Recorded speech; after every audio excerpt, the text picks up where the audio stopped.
नमस्ते सभी को, आप सभी का स्वागत है। जैसा कि डिसाइड हुआ था कि मैं किताबों को एक्सप्लेन करूंगा, तो ये पहली किताब लेकर मैं आ चुका हूं। जैसा कि आप स्क्रीन पे देख सकते हैं, किताब का नाम है भगत सिंह चेतना स्रोत। ऑथर है इसके विक्रम सिंह। तो यह एक उपन्यास है जो इन्होंने लिखा है। किताब को शुरू करने से पहले ही इसके बैक कवर पर एक पैराग्राफ लिखा हुआ है विक्रम सिंह जी ने, उसको रीड करते हैं और फिर डायरेक्ट किताब शुरू करते हैं बिना किसी दूसरी बात के। पीछे लिखा है, इस उपन्यास को लिखना मेरे लिए एक प्राकृतिक घटना है। मेरे अंदर भगत सिंह की चेतना के एक विचार मात्र से ऐसी प्रेरणा जागृत हुई जिसने मुझे लगातार कई महीनों तक बिना अलार्म लगाए हर रोज़ सुबह 3 बजे उठाया, जिससे यह उपन्यास लिखना संभव हुआ। मुझे महसूस हुआ कि जीवन में सच्ची प्रेरणा कहीं बाहर से नहीं आती, बल्कि किसी विचार को अपनाने से स्वयं अंदर से पैदा होती है। भगत सिंह लगातार कई सालों तक ऐसी ही अंतः प्रेरणा से चले, जिससे वह छोटी सी उम्र में ही एक अच्छे वक्ता, जोशीले व्यक्तित्व, जागरूक इंसान व प्रभावशाली संगठक बन गए। भगत सिंह ने सिर्फ कहकर नहीं बल्कि करके दिखाया। तो चलिए किताब को शुरू करते हैं। ये एक बायोग्राफी है जिसमें भगत सिंह की जन्म से लेकर फांसी तक की कंप्लीट कहानी इसमें बताई हुई है। तो दोस्तों, कहानी की शुरुआत होती है भगत सिंह के जन्म से 28 सितंबर 1907 को लाहौर में बंगे गांव, चक नंबर 105, लालपुर डिस्ट्रिक्ट। सबसे पहले मैं थोड़ा सा इंट्रोडक्शन दे देता हूँ कि सरदार अर्जुन सिंह भगत सिंह के दादाजी का नाम था, और जय कौर उनकी दादी जी का, किशन सिंह पिताजी का, विद्यावती माताजी का, और अजीत सिंह और स्वर्ण सिंह उनके चाचा जी का। यानी किशन सिंह, अजीत सिंह, स्वर्ण सिंह, ये 3 भाई थे। ये तीनों बेटे थे सरदार अर्जुन सिंह के। तो 28 सितंबर 1907 को भगत सिंह का जन्म हुआ। भगत सिंह के पिता सरदार किशन सिंह और दोनों चाचा सरदार अजीत सिंह और स्वर्ण सिंह जेल में बंद थे, और भगत सिंह के जन्म के बाद सरदार किशन सिंह यानी भगत सिंह के पिता को जेल से रिहाई मिली और वो लौटकर घर आए। उनके घर आने के बाद भगत सिंह की दादी जयकौर इतनी खुश हुई कि उन्होंने कहा कि मेरा पोता बड़े भागों वाला है, बहुत भाग्यशाली है, जिसके कारण यह मेरा बेटा घर लौट कर आया जेल से। तो इसी कारण दादी ने अपने पोते का नाम रखा भागों वाला। लेकिन कुछ समय के बाद चाचा अजीत सिंह ने भगत सिंह का नाम भगत सिंह रखा कि भागों वाला तो नाम बड़ा पुराना और थोड़ा अलग है, तो भगत सिंह नाम अच्छा रहेगा। तो यहाँ से शुरुआत हुई कहानी की। उसके बाद ऑथर बताते हैं कि सरदार अर्जुन सिंह ने यानी भगत सिंह के दादा ने अपने भाइयों की तरह सरकारी सेवा में न जाकर देश की सेवा करने का प्रण लिया। तो ये हम आगे समझेंगे कि उनके भाइयों ने ऐसा क्या किया था सरदार अर्जुन सिंह के। तो उस समय कुछ ऐसे हो जाया करते अंग्रेज़ों के पिट्ठू, जो सरकारी नौकरी करते थे और क्रांतिकारी गतिविधियों से दूर रहते थे, और जिसके कारण सरकार उनको कुछ ज़मीन जायदाद या पैसा भी दिया करती थी। तो कहानी आगे बढ़ाते हैं। 1912 का समय आता है। भगत सिंह की उम्र 5-6 साल रही होगी। भगत सिंह का परिवार आर्य समाज से काफ़ी इन्फ्लुएंस था, आर्य समाजी ही था प्रॉपर, और डेली घर में गायत्री मंत्र का जाप हुआ करता था। भगत सिंह भी डेली गायत्री मंत्र जाप किया करते थे। इस तरह उनका पालन पोषण हुआ था।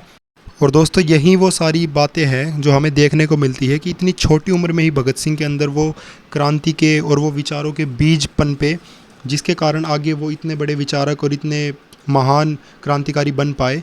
जैसे कि जब बहुत छोटे उम्र में भगत सिंह अपनी दादी से अक्सर कहानियाँ सुना करते थे।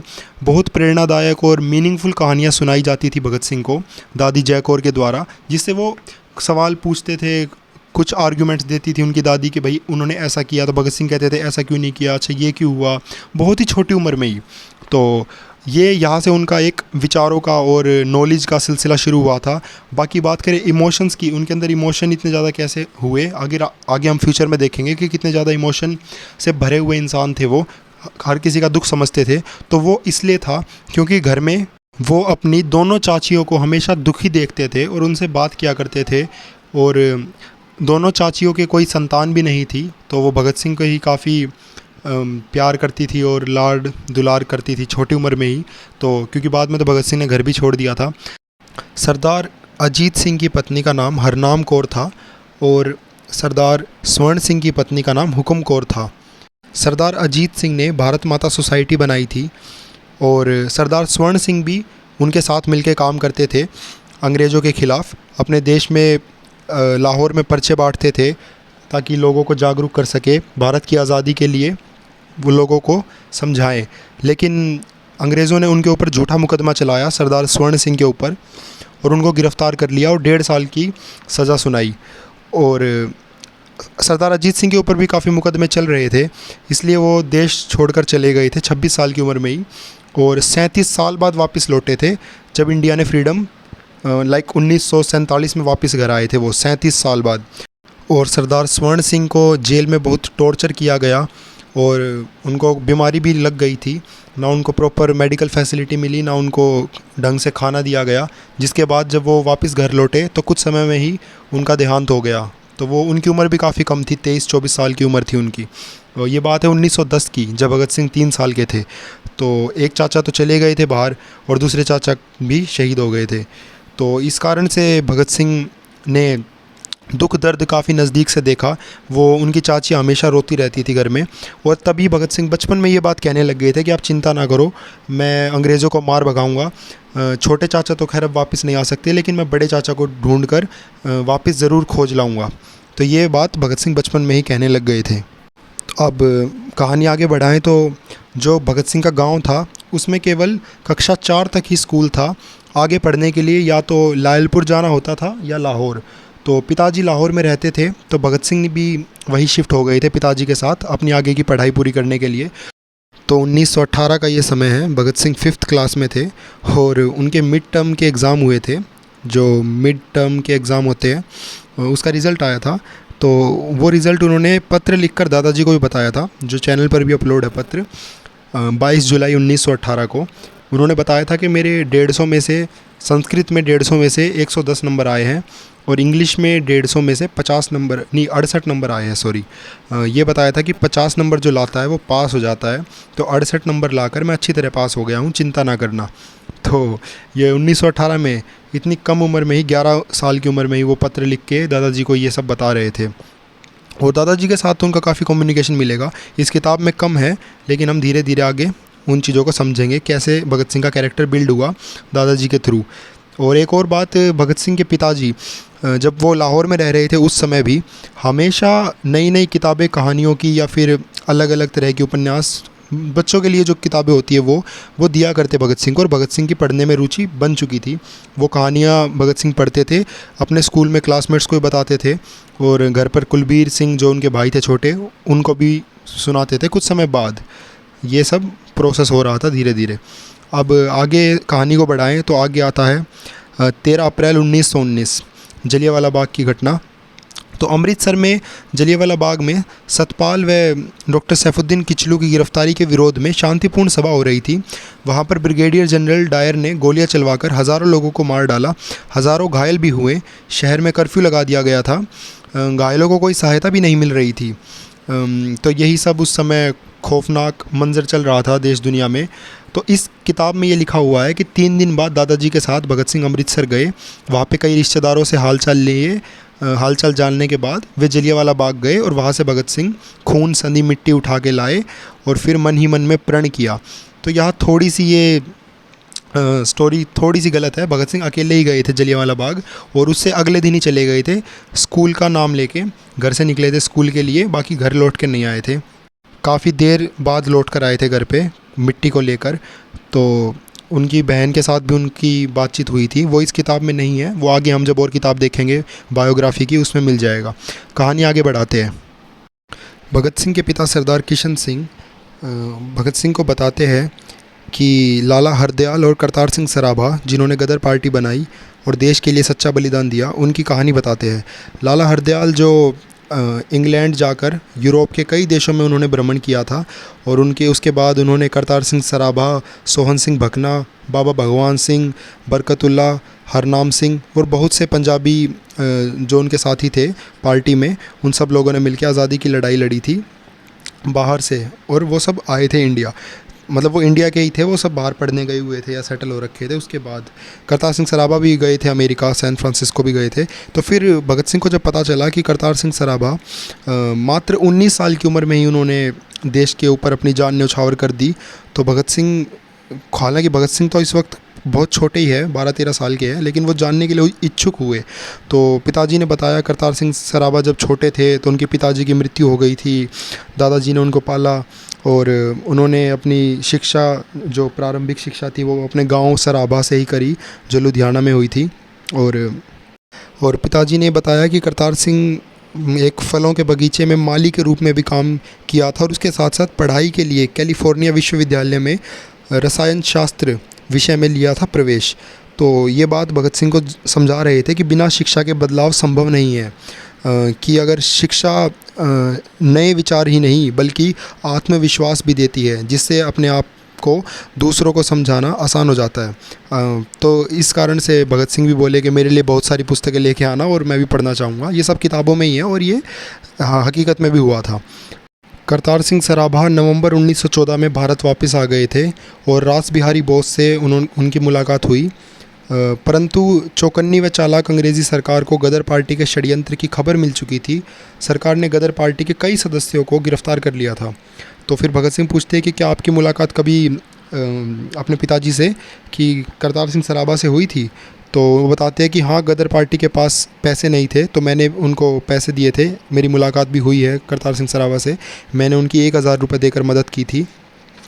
आगे वो बताते हैं कि लायलपुर ज़िले में ही, जो भगत सिंह का ज़िला था, सैनिकों को विद्रोह के लिए भड़काने के आरोप में करतार सिंह सराभा को पकड़ लिया गया और फिर फांसी पर चढ़ा दिया।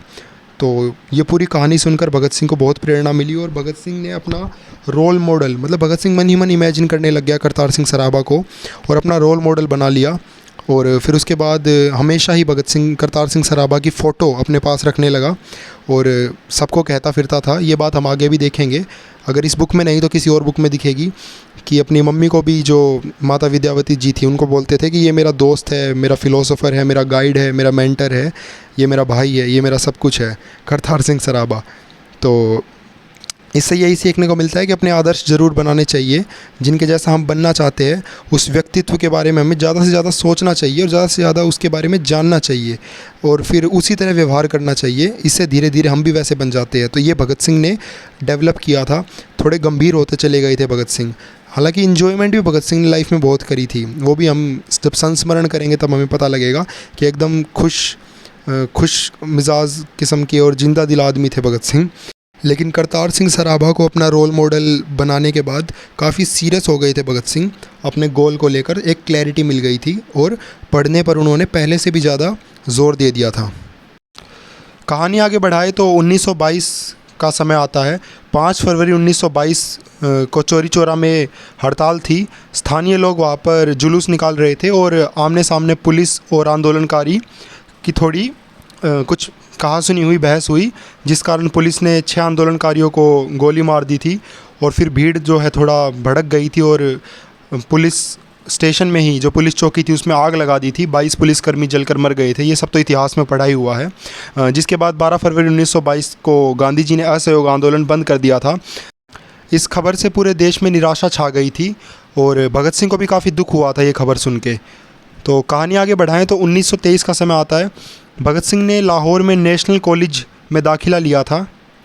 पढ़ाई के साथ साथ वो एक्स्ट्रा करिकुलर एक्टिविटी में भी इंटरेस्टेड थे। कॉलेज में पढ़ते तो वो थे ही, लाइब्रेरी में भी समय बिताते थे। अपनी जो कॉलेज की पढ़ाई थी उसके अलावा वैसे भी किताबें पढ़ते थे और इसके साथ साथ वो जो कॉलेज में ड्रामा क्लब था उसमें भी उन्होंने भाग लिया था। इस बुक में ज़्यादा डिटेल में नहीं है इस सब के बारे में, तो आगे बढ़ते हैं। उसके बाद एक किस्सा यहाँ बताया गया है कि भगत सिंह और सुखदेव की बात हो रही है, जिसमें वो कह रहे हैं कि अंग्रेज़ों को अगर जवाब देना है तो अंग्रेज़ी सीखनी ज़रूरी है। तो वो कहते हैं कि सबसे पहले तो हमें अपनी भारतीय भाषा, जो हमारी खुद की भाषा है, पंजाबी, हिंदी, जो हमारे देश की है, तो वो तो हमें आनी ही चाहिए। उसके बाद हमें ये सब सोचना चाहिए। तो भगत सिंह को हिंदी, पंजाबी बहुत अच्छी तरह आती थी, मतलब उन्होंने अच्छी कर रखी थी, आती तो क्या थी, प्रैक्टिस की थी उसके लिए भी। और वो लेख भी हम देखते हैं 1924-25 के दौरान ही लेख लिखे हुए भगत सिंह ने हिंदी में। 24 में लिखा था पंजाब की भाषा और लिपि की समस्या। 25 में लिखा था विश्व प्रेम और युवक। जहाँ तक मैं अगर सही बोल रहा हूँ तो, मैं मतलब कहीं देख नहीं रहा हूँ, मैं अपने दिमाग से ही बोल रहा हूँ ये सारी बातें। तो हाँ, तो भाषा की जो ये बात चल रही थी, तो उस समय इन्होंने ये सोचा कि हमें इंग्लिश भी थोड़ी अच्छी करनी चाहिए।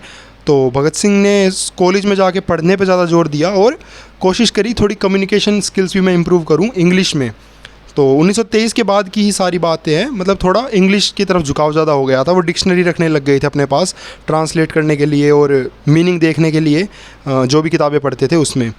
और जो लाइब्रेरी थी लाहौर के, उसमें कॉलेज के अंदर ही द्वारकादास लाइब्रेरी, वहाँ से बहुत सारी किताबें लाया करते थे भगत सिंह पढ़ने के लिए। तो कहानी को आगे बढ़ाते हैं।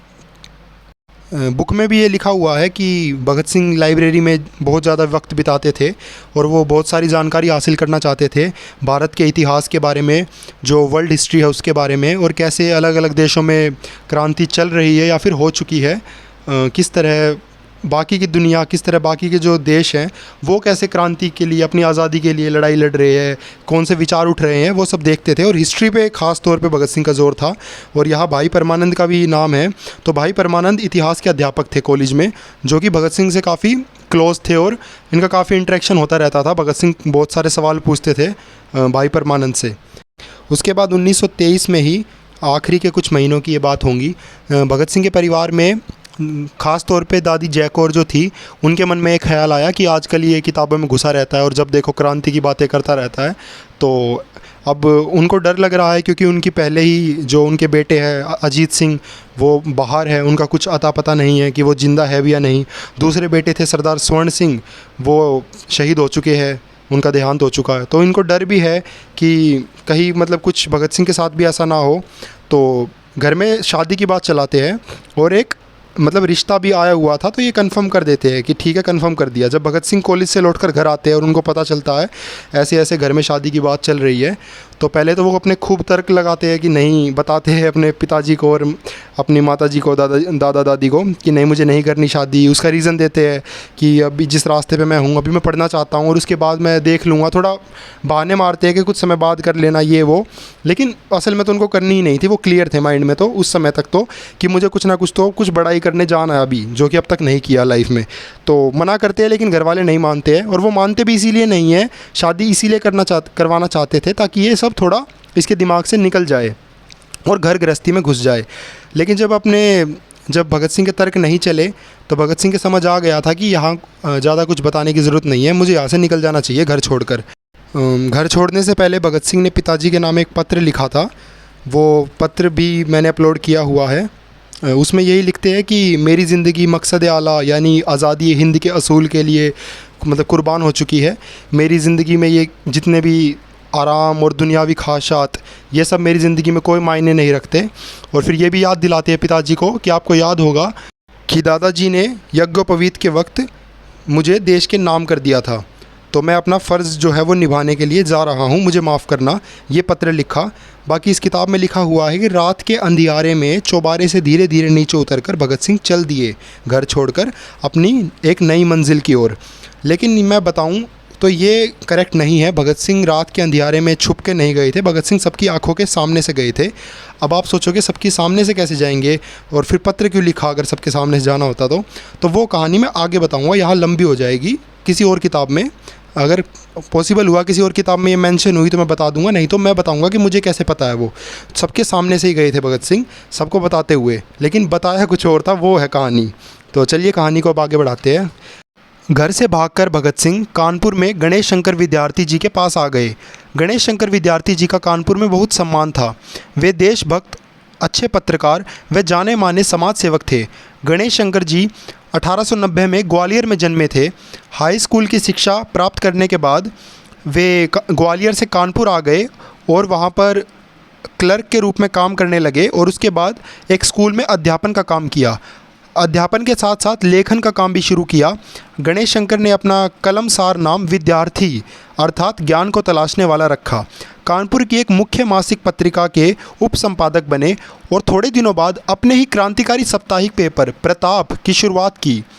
प्रताप उसका नाम है साप्ताहिक पेपर का। प्रताप में ये हमेशा शोषण के खिलाफ लिखते। अपने लेखों के द्वारा ये हुकूमत, ज़मींदारों, अफसरशाही के शोषण का खुलासा करते। धार्मिक कट्टरपंथियों का विरोध भी खुलकर करते। प्रताप में क्रांतिकारी लेखों के लिए इन पर कई बार मुकदमे चले। इन्होंने 1920 में प्रताप को दैनिक बना दिया। रायबरेली के किसानों के शोषण के विरुद्ध आवाज़ उठाने के लिए इन्हें 2 साल की सज़ा हुई। जेल से छूटने के बाद इनका आंदोलन और तेज हो गया। इन्हें कानपुर का सबसे जुझारू युवक माना जाता था।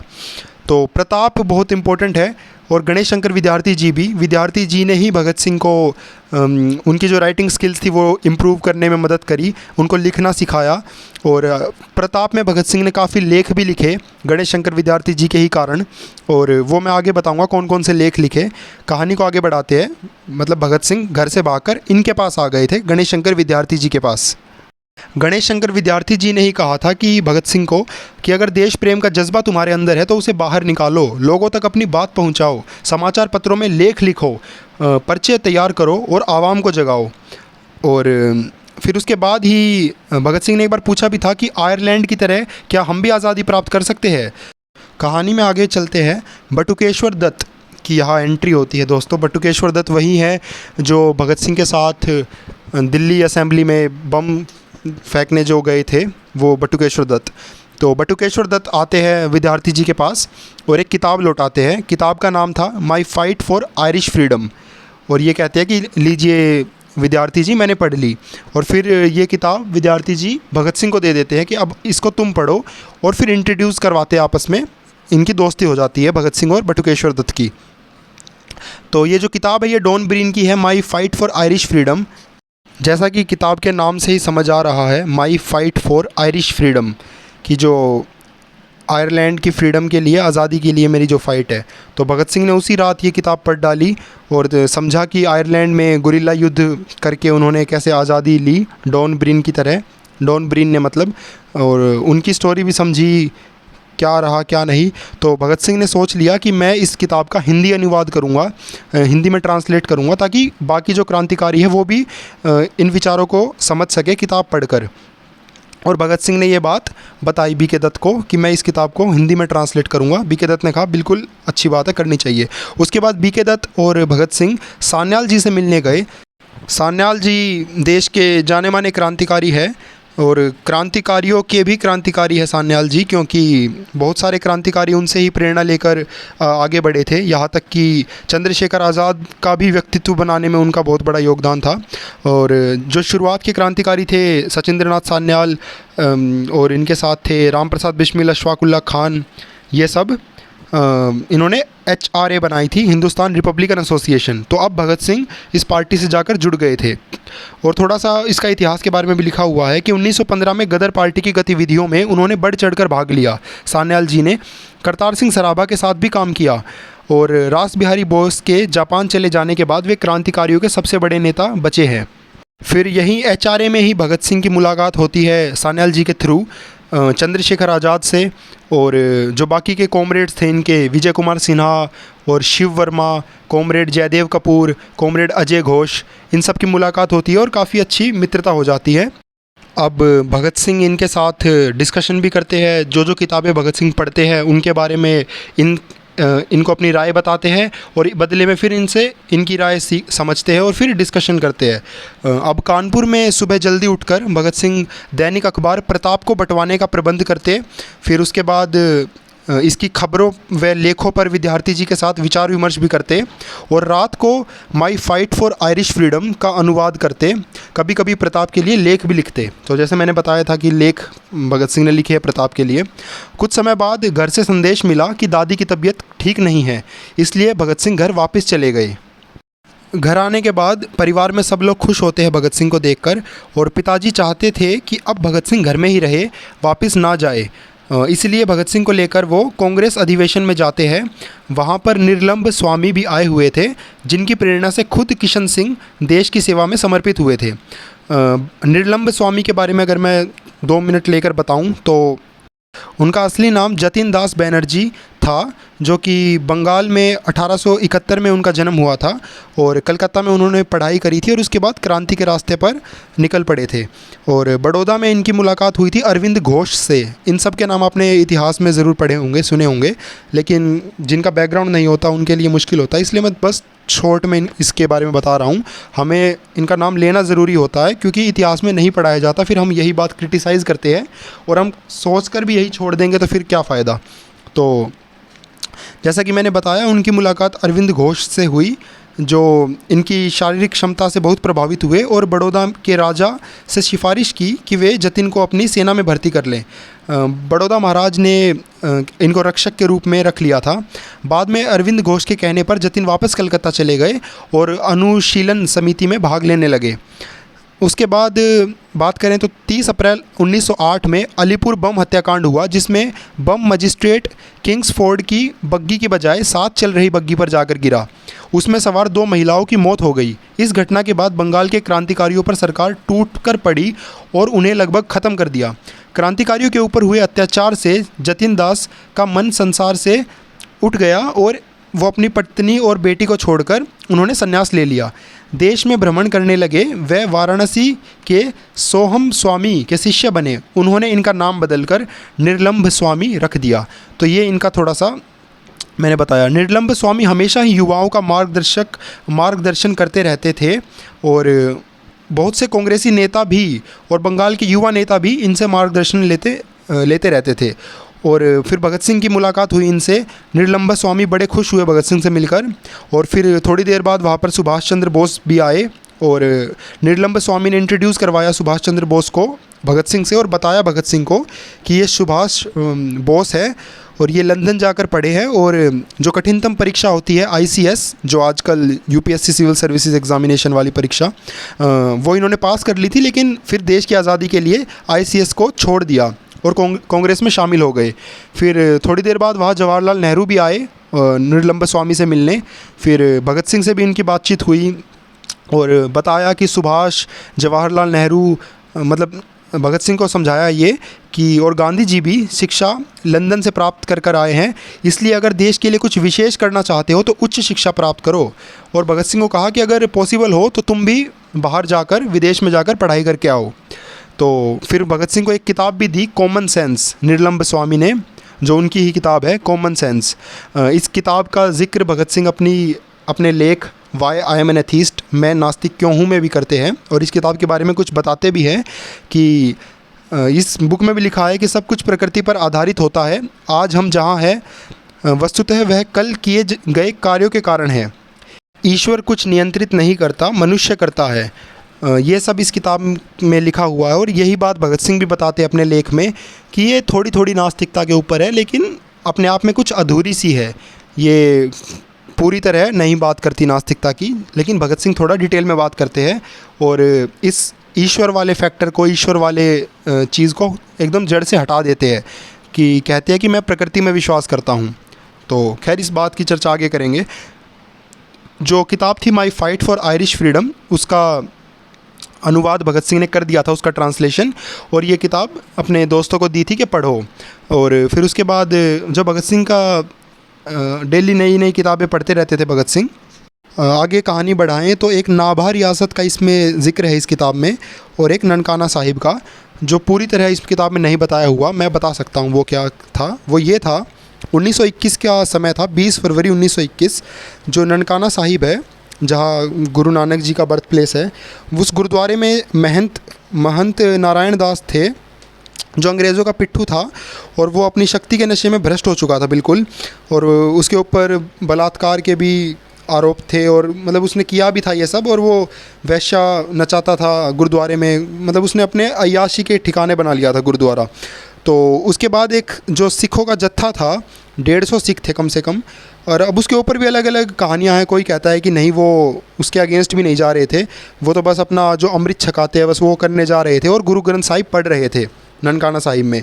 तो उन सिखों के ऊपर उस महंत नारायण दास ने गोलियां चलवाई और उनको ज़िंदा जला दिया। 150 लोग मारे गए थे और कई तो गुरु ग्रंथ साहिब पढ़ रहे थे, ऐसा बताया जाता है। वो पढ़ते पढ़ते कोई गोली मारी गई थी। तो ये किस्सा इस किताब में नहीं है। फिर भगत सिंह भी गए थे पिताजी के साथ, या फिर शायद अकेले ही गए थे, अकेले, हाँ वहाँ अकेले गए थे, कैलेंडर लेके आए थे। वो किस्सा कभी और किताब में होगा तो बात करेंगे डिटेल में कि वो क्या किस्सा था। 1921 की बात है, तो अब आप उस समय उम्र देख सकते हो भगत सिंह की। 21 में कितने 14 साल की उम्र थी भगत सिंह की। तो वो यहाँ भी गए थे इस मैसेकर में भी, ये भी एक बहुत मतलब वो था। उसके बाद यहाँ जिक्र हुआ है नाभा रियासत का।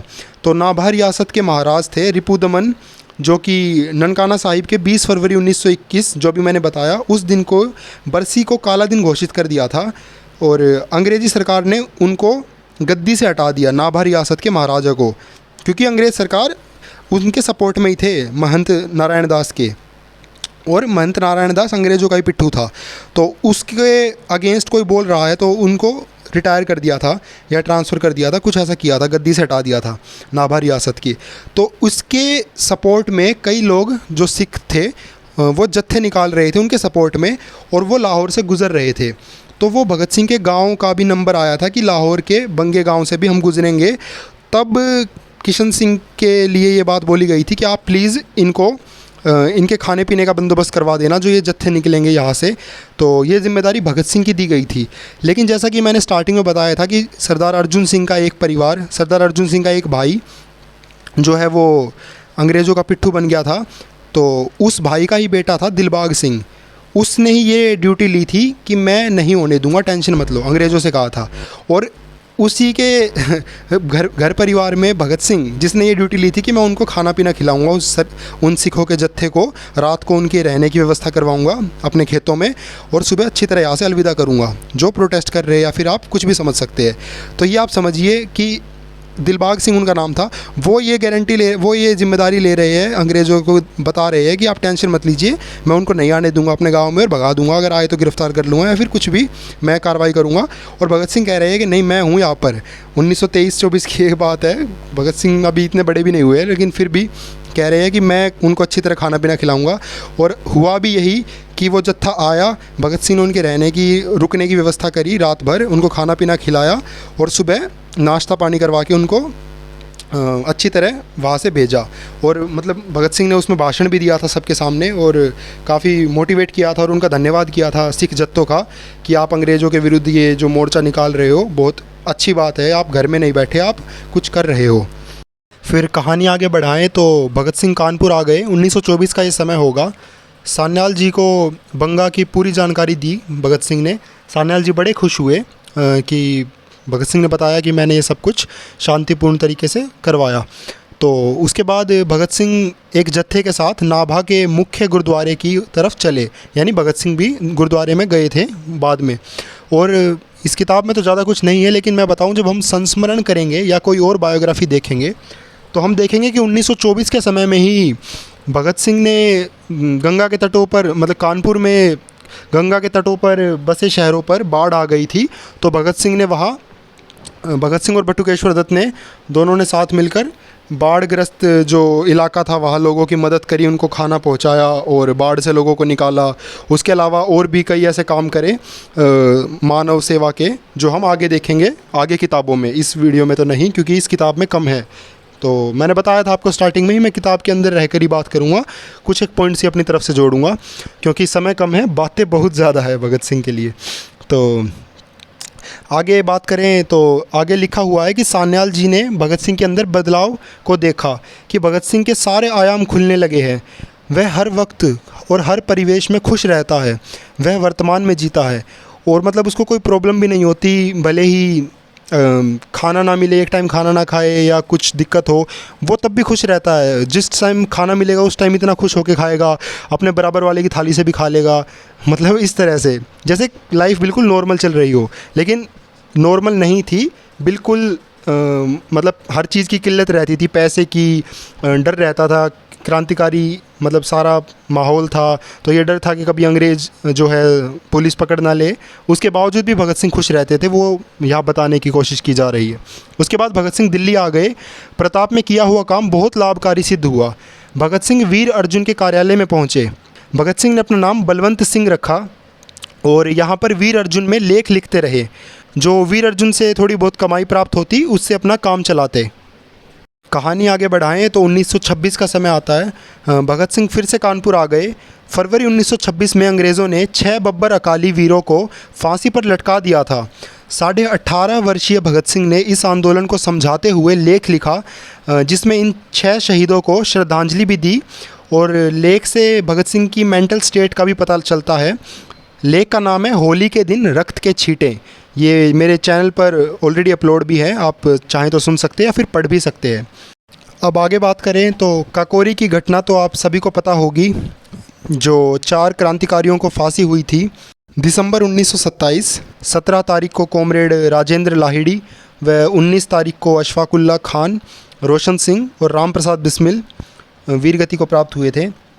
इनके साथ चंद्रशेखर आज़ाद भी थे, लेकिन वो हमेशा आज़ाद ही रहे, उनको पुलिस न पकड़ पाई। तो भगत सिंह ने इसके ऊपर भी लेख लिखा था, वो मैं यहाँ बताना चाहूँगा।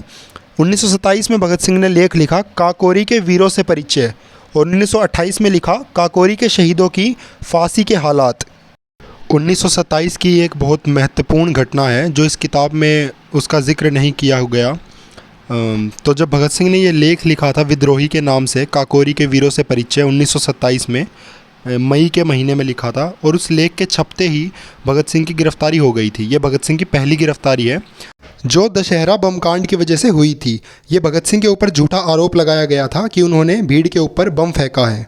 तो जो भगत सिंह की प्रसिद्ध फ़ोटो है जिसमें चारपाई पर बैठे हथकड़ी लगी हुई है, वो फ़ोटो इसी गिरफ्तारी का लिया हुआ है। तो 1927 में कुछ समय के लिए गिरफ़्तार हुए थे, फिर 60,000 रुपये की ज़मानत के बाद रिहाई मिल गई थी। वो इस किताब में नहीं है। तो चलिए कहानी को आगे बढ़ाते। अब समय आता है 1928 का। अप्रैल 1928 लाहौर में। इस समय भगवती चरण वोहरा और भगत सिंह ने नौजवान भारत सभा का घोषणा पत्र तैयार किया, और भगत सिंह इस सभा के महासचिव थे और भगवती चरण वोहरा प्रचार सचिव थे।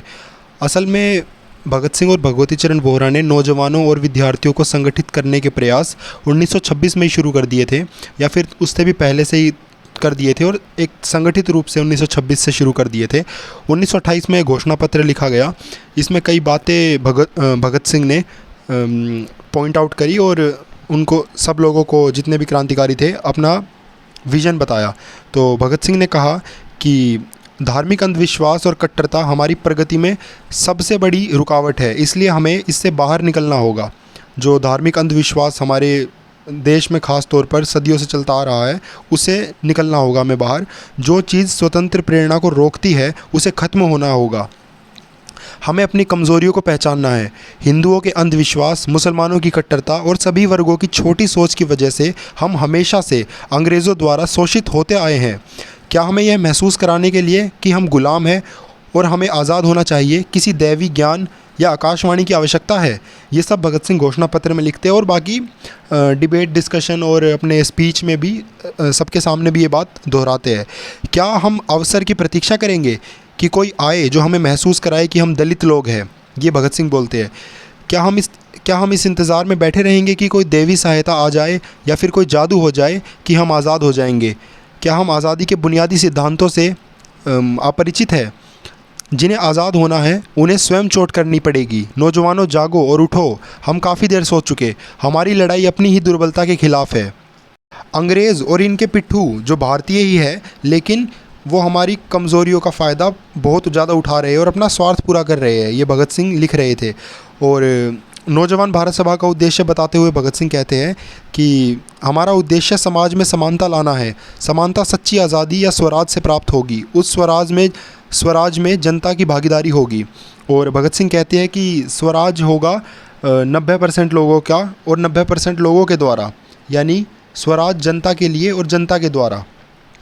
फिर विद्यार्थियों के लिए ख़ास तौर पर भगत सिंह कहते हैं कि आप खूब किताबें पढ़ो, हर विषय और हर क्षेत्र में हमें आगे बढ़ना है। क्रांति सिर्फ देश को आज़ाद कराने के लिए नहीं है, बल्कि देश में फैली संकीर्णता को उखाड़ कर समानता को स्थापित करने का नाम है। उसके बाद भगत सिंह बोलते हैं कि मानवता ही सच्चा धर्म है। बदलाव सिर्फ वैज्ञानिक मतों व नवयुवकों की संगठन शक्ति के सहारे हो सकता है। मैं आप सबका और विशेष रूप से देश के युवाओं का आह्वान करता हूं कि वे जागरूक बने। जागरूक बनना हमारा अपने प्रति कर्तव्य है, जो संसार के हर कर्तव्य से बड़ा है। तो मैं ये कहूँगा कि नौजवान भारत सभा लाहौर का घोषणा पत्र जो 11, 12, 13 अप्रैल 1928 को सम्मेलन में तैयार किया गया था, वो चैनल पर अपलोड है, आप उसको सुन सकते हैं, चाहे तो पढ़ भी सकते हैं किताब लेकर, भगत सिंह की राइटिंग्स, जिससे हमें भगत सिंह की विचारधारा, मानसिक स्थिति और समझने को मिलेगी। और ये पता चलेगा वो पढ़कर कि बहुत ज़्यादा मतलब परेशान नज़र आ रहे हैं भगत सिंह कि देश में जो संकीर्णता फैल रही है, धार्मिक कट्टरता है, हिंदू मुस्लिम दंगे चल रहे हैं, सिख मुसलमानों से लड़ रहे हैं, मतलब मुसलमान सिखों को मार रहे हैं। इस तरह से जो पहली लाइन है उस की घोषणा पत्र की वो यही है कि हमारा देश एक अव्यवस्था की स्थिति से गुज़र रहा है, कि हमारा देश केओस से गुज़र रहा है, बहुत ज़्यादा केओस फैल रहा है। तो आप ज़रूर पढ़िए। तो चलिए कहानी को आगे बढ़ाते हैं। फिर आता है समय अक्टूबर 1928। साइमन कमीशन का बम्बई पहुंचना, ये खबर सारे देश में फैल गई थी और यह कमीशन देश के हर कोने में जाकर भारत में संवैधानिक सुधारों की रिपोर्ट ब्रिटेन की संसद को देगा। 7 सदस्यों के कमीशन का नेतृत्व कोई सर जॉन साइमन कर रहे हैं और यही सर जॉन साइमन इस साइमन कमीशन के चेयरमैन थे, जिनके नाम से इस कमीशन को जाना गया। और फिर एक बड़ी बात यह थी कि इस आयोग में कोई भी भारतीय नहीं था, तो कांग्रेस पार्टी और देश के सभी राजनीतिक संगठनों ने इसका विरोध करने का निर्णय लिया था। जगह जगह हड़ताल हो रही थी, स्कूल, कॉलेज और बाज़ार सब बंद कर दिए गए थे। और 30 अक्टूबर 1928 को साइमन कमीशन लाहौर पहुंचने वाले थे और लोगों ने ये सोचा, ख़ासतौर पर लाला लाजपत राय जी ने, कि हम काले झंडे दिखाकर और साइमन गो बैक के नारे लगाकर इनका विरोध करेंगे और एकदम शांति तरीके से प्रोटेस्ट करेंगे और अपनी बात का आंदोलन के थ्रू अपनी बात रखेंगे। तो साइमन जो थे, जॉन साइमन, वो पर्सनली वहाँ मौजूद नहीं थे। मतलब लाहौर को 30 अक्टूबर वाले दिन वो वहाँ नहीं आने वाले थे। बस कुछ ब्रिटिश ऑफिशियल्स थे जिनके साथ पुलिस थी और वो कमीशन लेके आ रहे थे, क्योंकि वो हर जगह इंट्रोड्यूस हो रहा था। तो लाहौर की बारी थी 30 अक्टूबर 1928 और यही वो दिन था जब प्रोटेस्ट हुआ।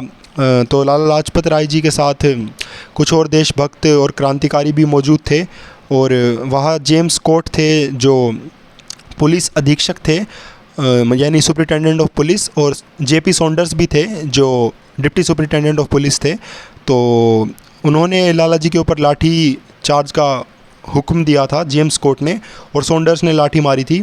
तो उसके बाद लाला लाजपत राय जी को काफ़ी चोटें आई थी, वो काफ़ी घायल हो गए थे और कुछ समय बाद 17 नवंबर 1928 को लाला लाजपत राय जी की मृत्यु हो गई थी।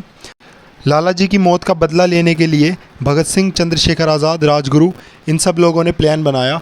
हालांकि ये लोग लाला जी की विचारधारा से, इनकी विचारधारा अलग थी, लेकिन बावजूद उसके, क्योंकि लाला लाजपत राय जी देश के इतने बड़े नेता थे, स्वतंत्रता सेनानी थे, तो इन लोगों को काफ़ी दुख हुआ था और इन लोगों को ये मतलब पूरे देश में ये फील हुआ था कि एक राष्ट्रीय अपमान है कि इतने बड़े नेता की इस तरह लाठी मारकर हत्या कर दी। तो इन्होंने प्लान बनाया, जयगोपाल को ड्यूटी दी, वो भी एक क्रांतिकारी थे इनके साथ, इनके ही पार्टी में, कि तुम 3-4 दिनों के लिए जेम्स कोर्ट के आने जाने का समय नोट करो कि वो किस समय पुलिस स्टेशन से निकलता है, किस समय आता है, और उसकी शक्ल की, उसके हुलिये की पहचान भी तुम ही करोगे।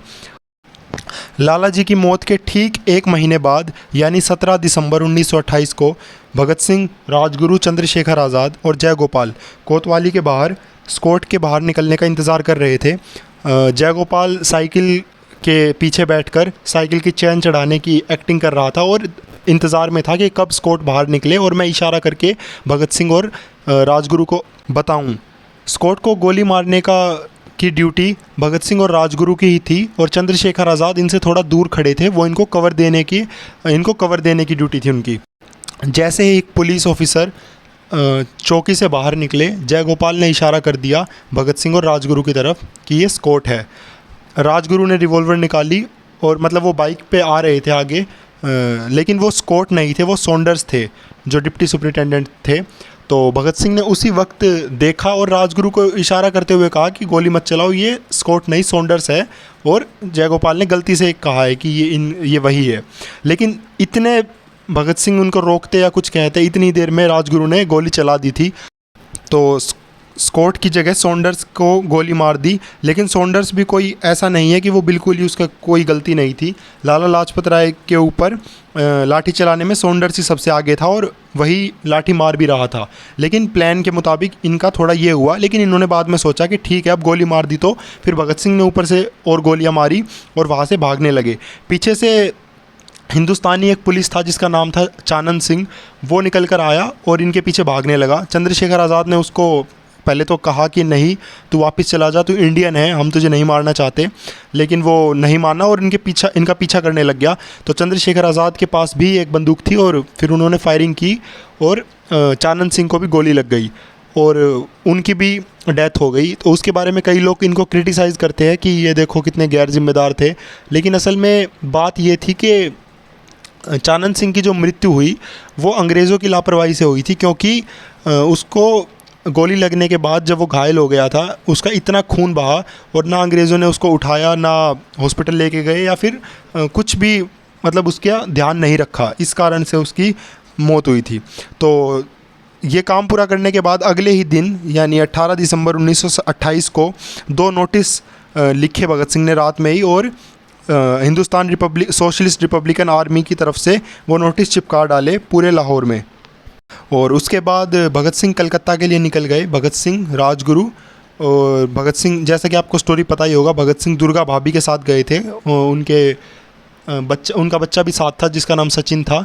दुर्गा भाभी भगवती चरण वोहरा की वाइफ थी और ख़ुद भी क्रांतिकारी थी, और उन्होंने बहुत मदद भी करी थी क्रांतिकारियों की। तो अब उसके बाद आगे बात करें तो किताब में ये बताया हुआ है कि भगत सिंह और दुर्गा भाभी के बीच बातचीत हुई ट्रेन में। उसके बारे में बता रखा है कि दुर्गा भाभी भगत सिंह को कहती है कि मैं गीता पढ़ती हूँ, और गीता में श्री कृष्ण कहते हैं कि मनुष्य का अधिकार अपने कर्म पर है, कर्म के परिणाम पर नहीं, इसलिए हमें अपने कर्मों पर ध्यान देना चाहिए, परिणाम पर नहीं। तो भगत सिंह भी कुछ बात बताते हैं। भगत सिंह कहते हैं कि आपको न्यूटन का तीसरा नियम पता है?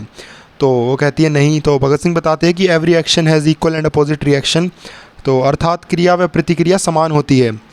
न्यूटन प्रकृति के नियम से भली भांति परिचित थे। इस नियम को विस्तार से समझा जाए तो भगवान कुछ निश्चित नहीं करता बल्कि प्रकृति करती है।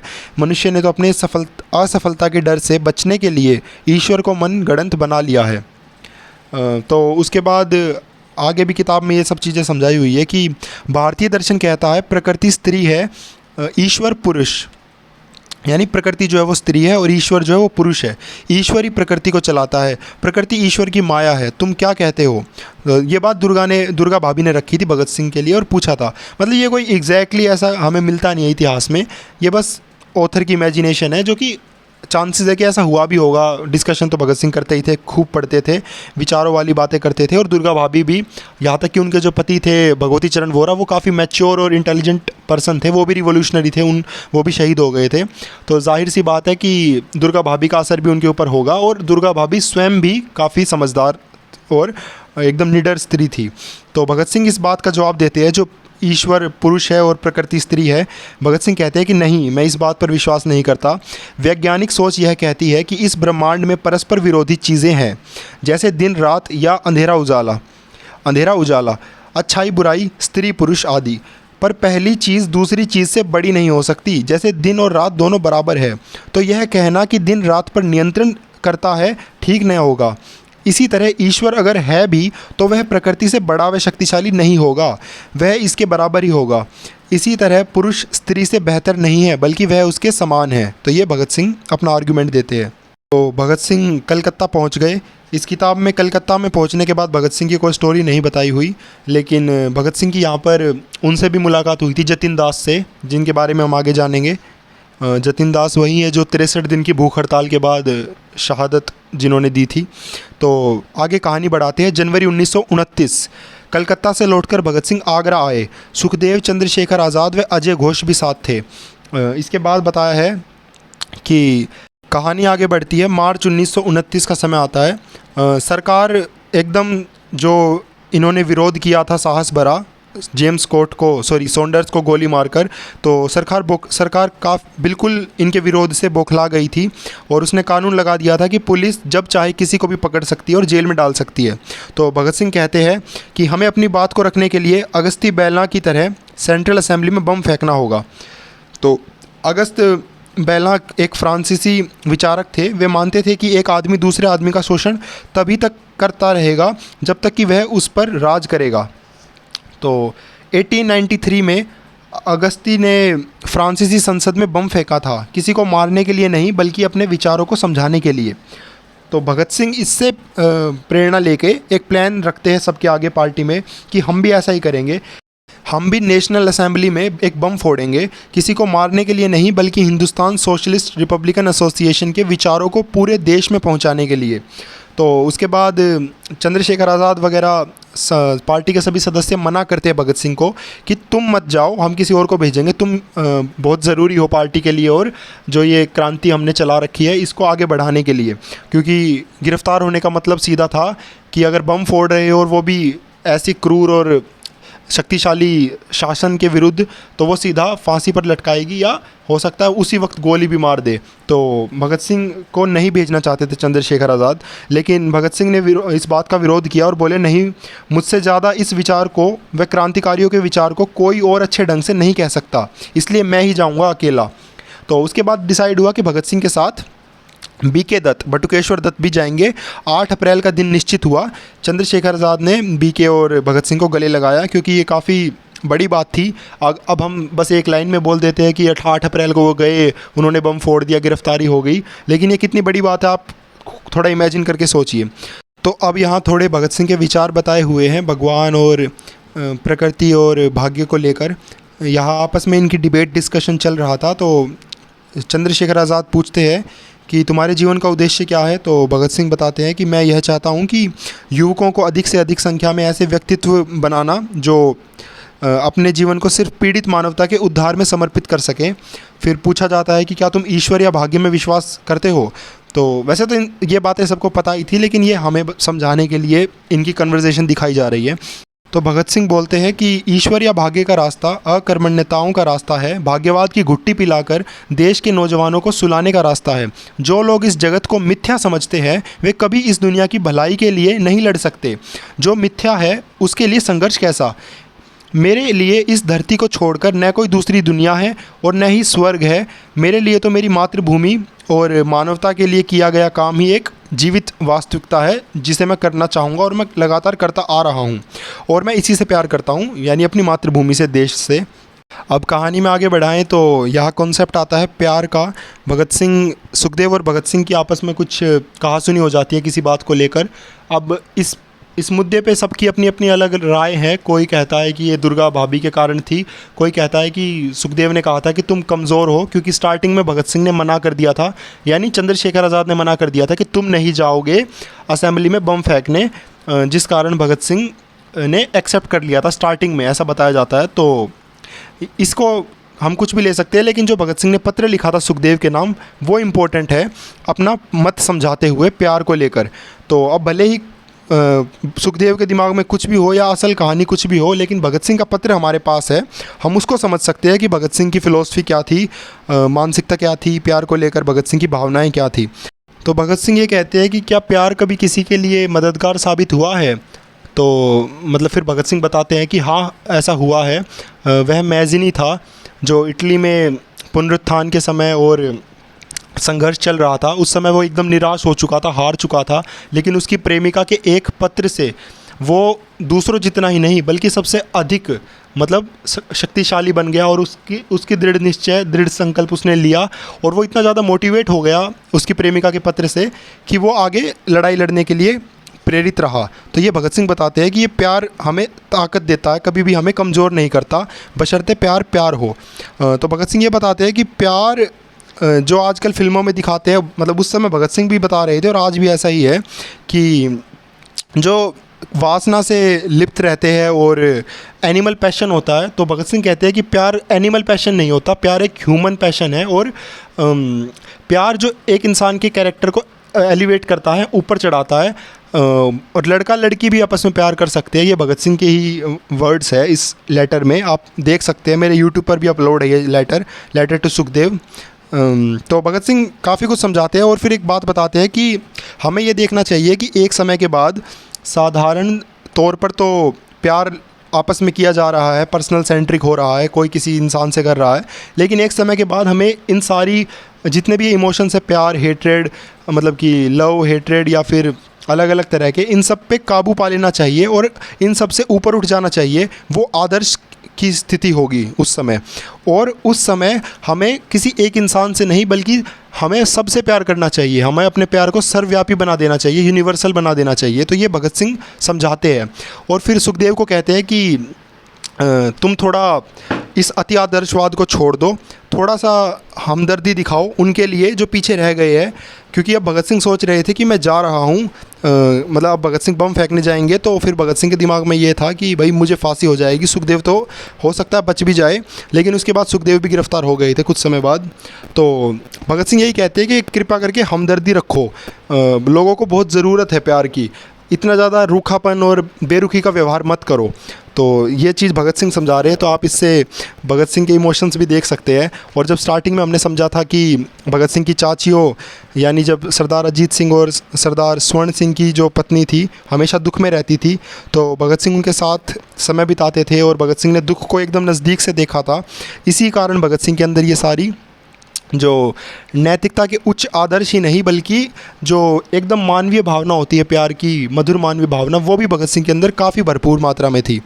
तो अब आगे कहानी बढ़ाएं तो दिन आता है 8 अप्रैल 1929 का। भगत सिंह और बटुकेश्वर दत्त दिल्ली की असेंबली में प्रवेश हुए।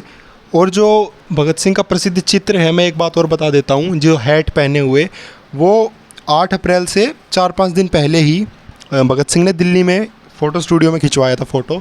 तो वो भगत सिंह ने यही शर्ट पहनी हुई थी जिस दिन बम फेंका था असेंबली में। जो फ़ोटो हमारे पास अवेलेबल है हैट में, जो सर पे टोपी रखी हुई है और मूंछ है जिसमें मुड़ी हुई, वो फ़ोटो। तो भगत सिंह और बटुकेश्वर दत्त आए असेंबली में। और इस दिन 8 अप्रैल वाले दिन 2 लॉज पास होने वाले थे असेंबली में। एक था public safety bill, 2 bill pass होने वाले थे, मतलब वो एक्ट बनने थे। एक पब्लिक सेफ्टी बिल और दूसरा trade dispute bill.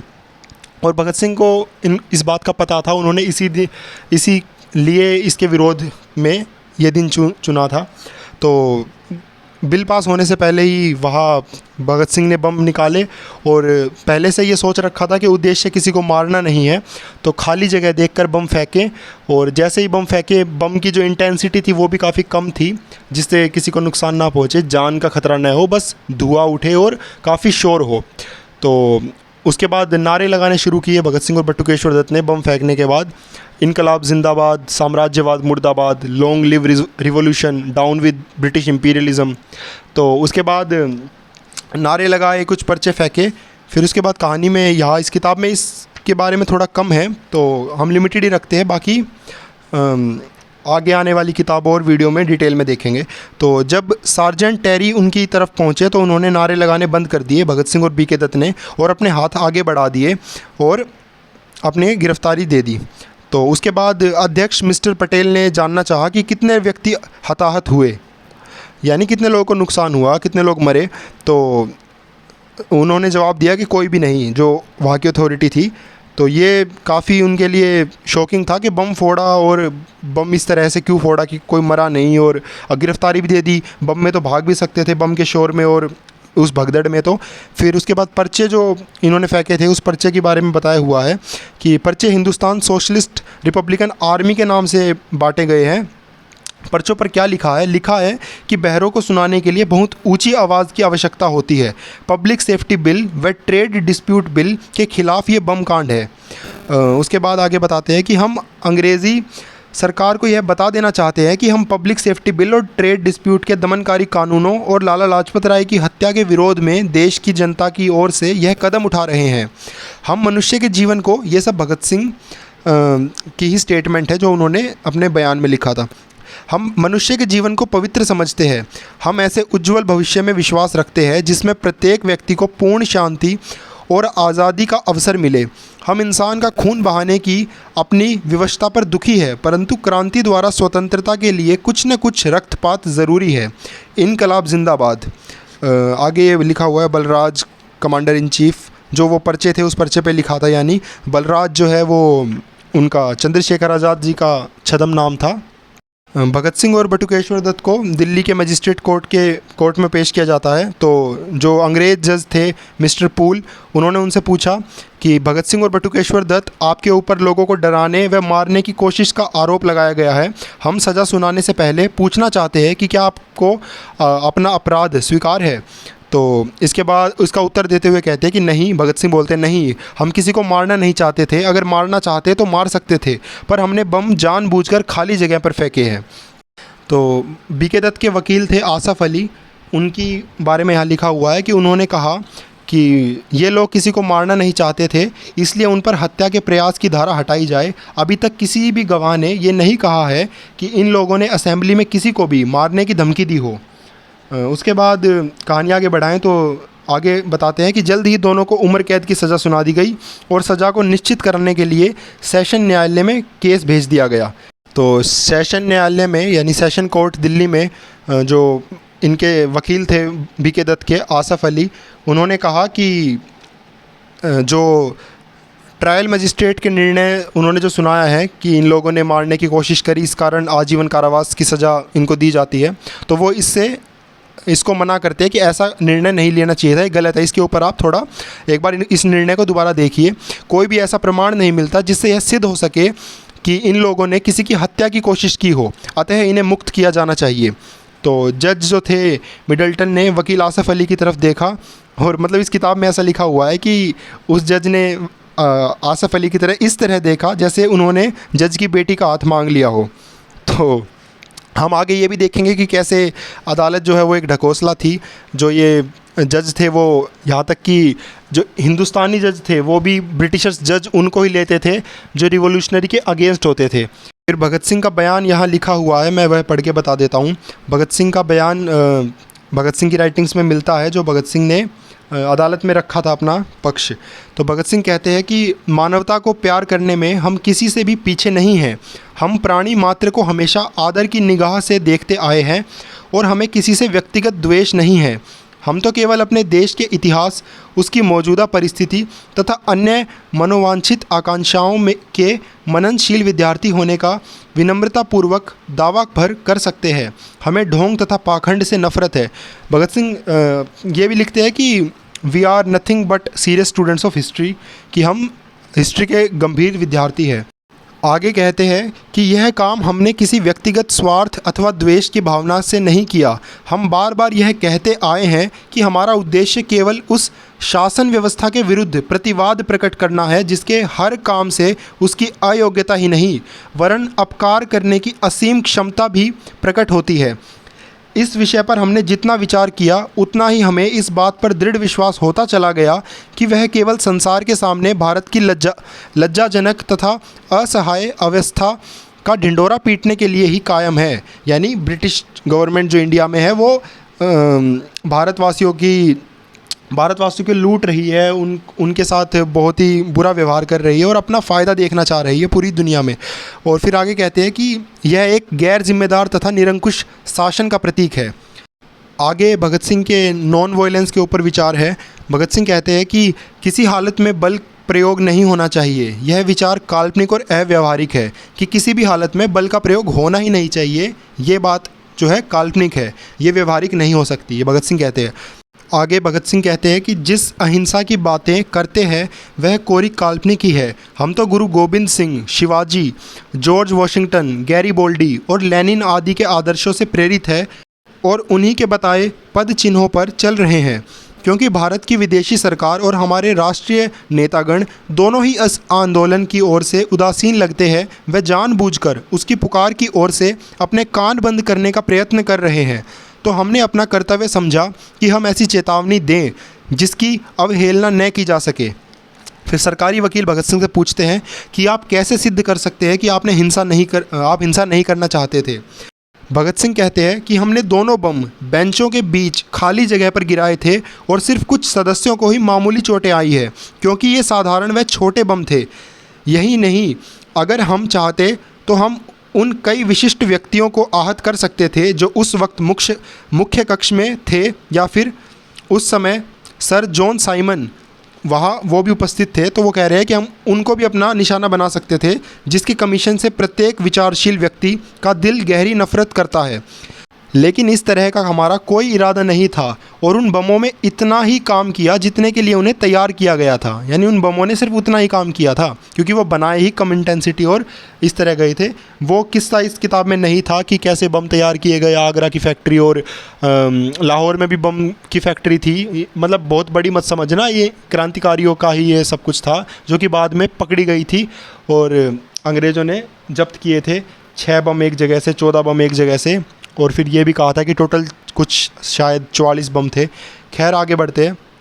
Bhagat Singh कहते हैं कि हमने सिर्फ अपना विरोध प्रकट किया है और अपनी आवाज़ हुकूमत तक पहुंचाने की कोशिश की है, क्योंकि हुकूमत ने अपने कानों में रुई डाल रखी है। उसे सुनाने के लिए यह धमाका ज़रूरी था।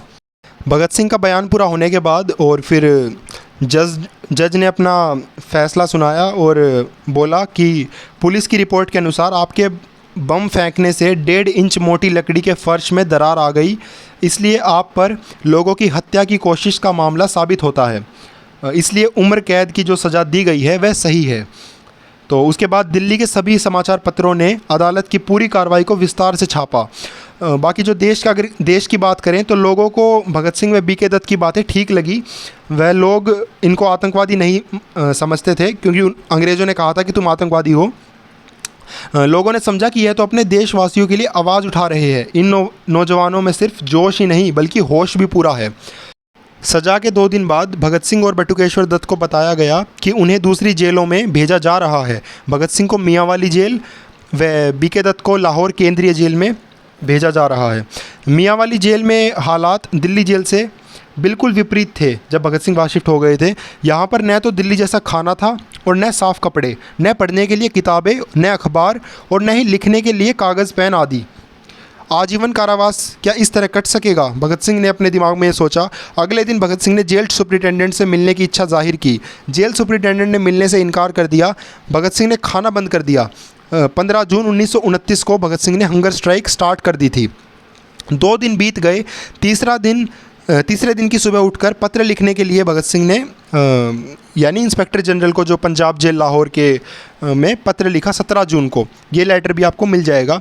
पत्र में भगत सिंह लिखते हैं कि मुझे असेंबली बम कांड में उम्र कैद की सज़ा हुई है, इसलिए मैं एक राजनैतिक कैदी हूँ, परंतु यहाँ मियांवाली जेल में मुझे एक साधारण अपराधी की तरह माना जाता है। और जब मैं दिल्ली जेल में था तब वहाँ मुझे विशेष खाना और पुस्तकें आदि मिलती थी।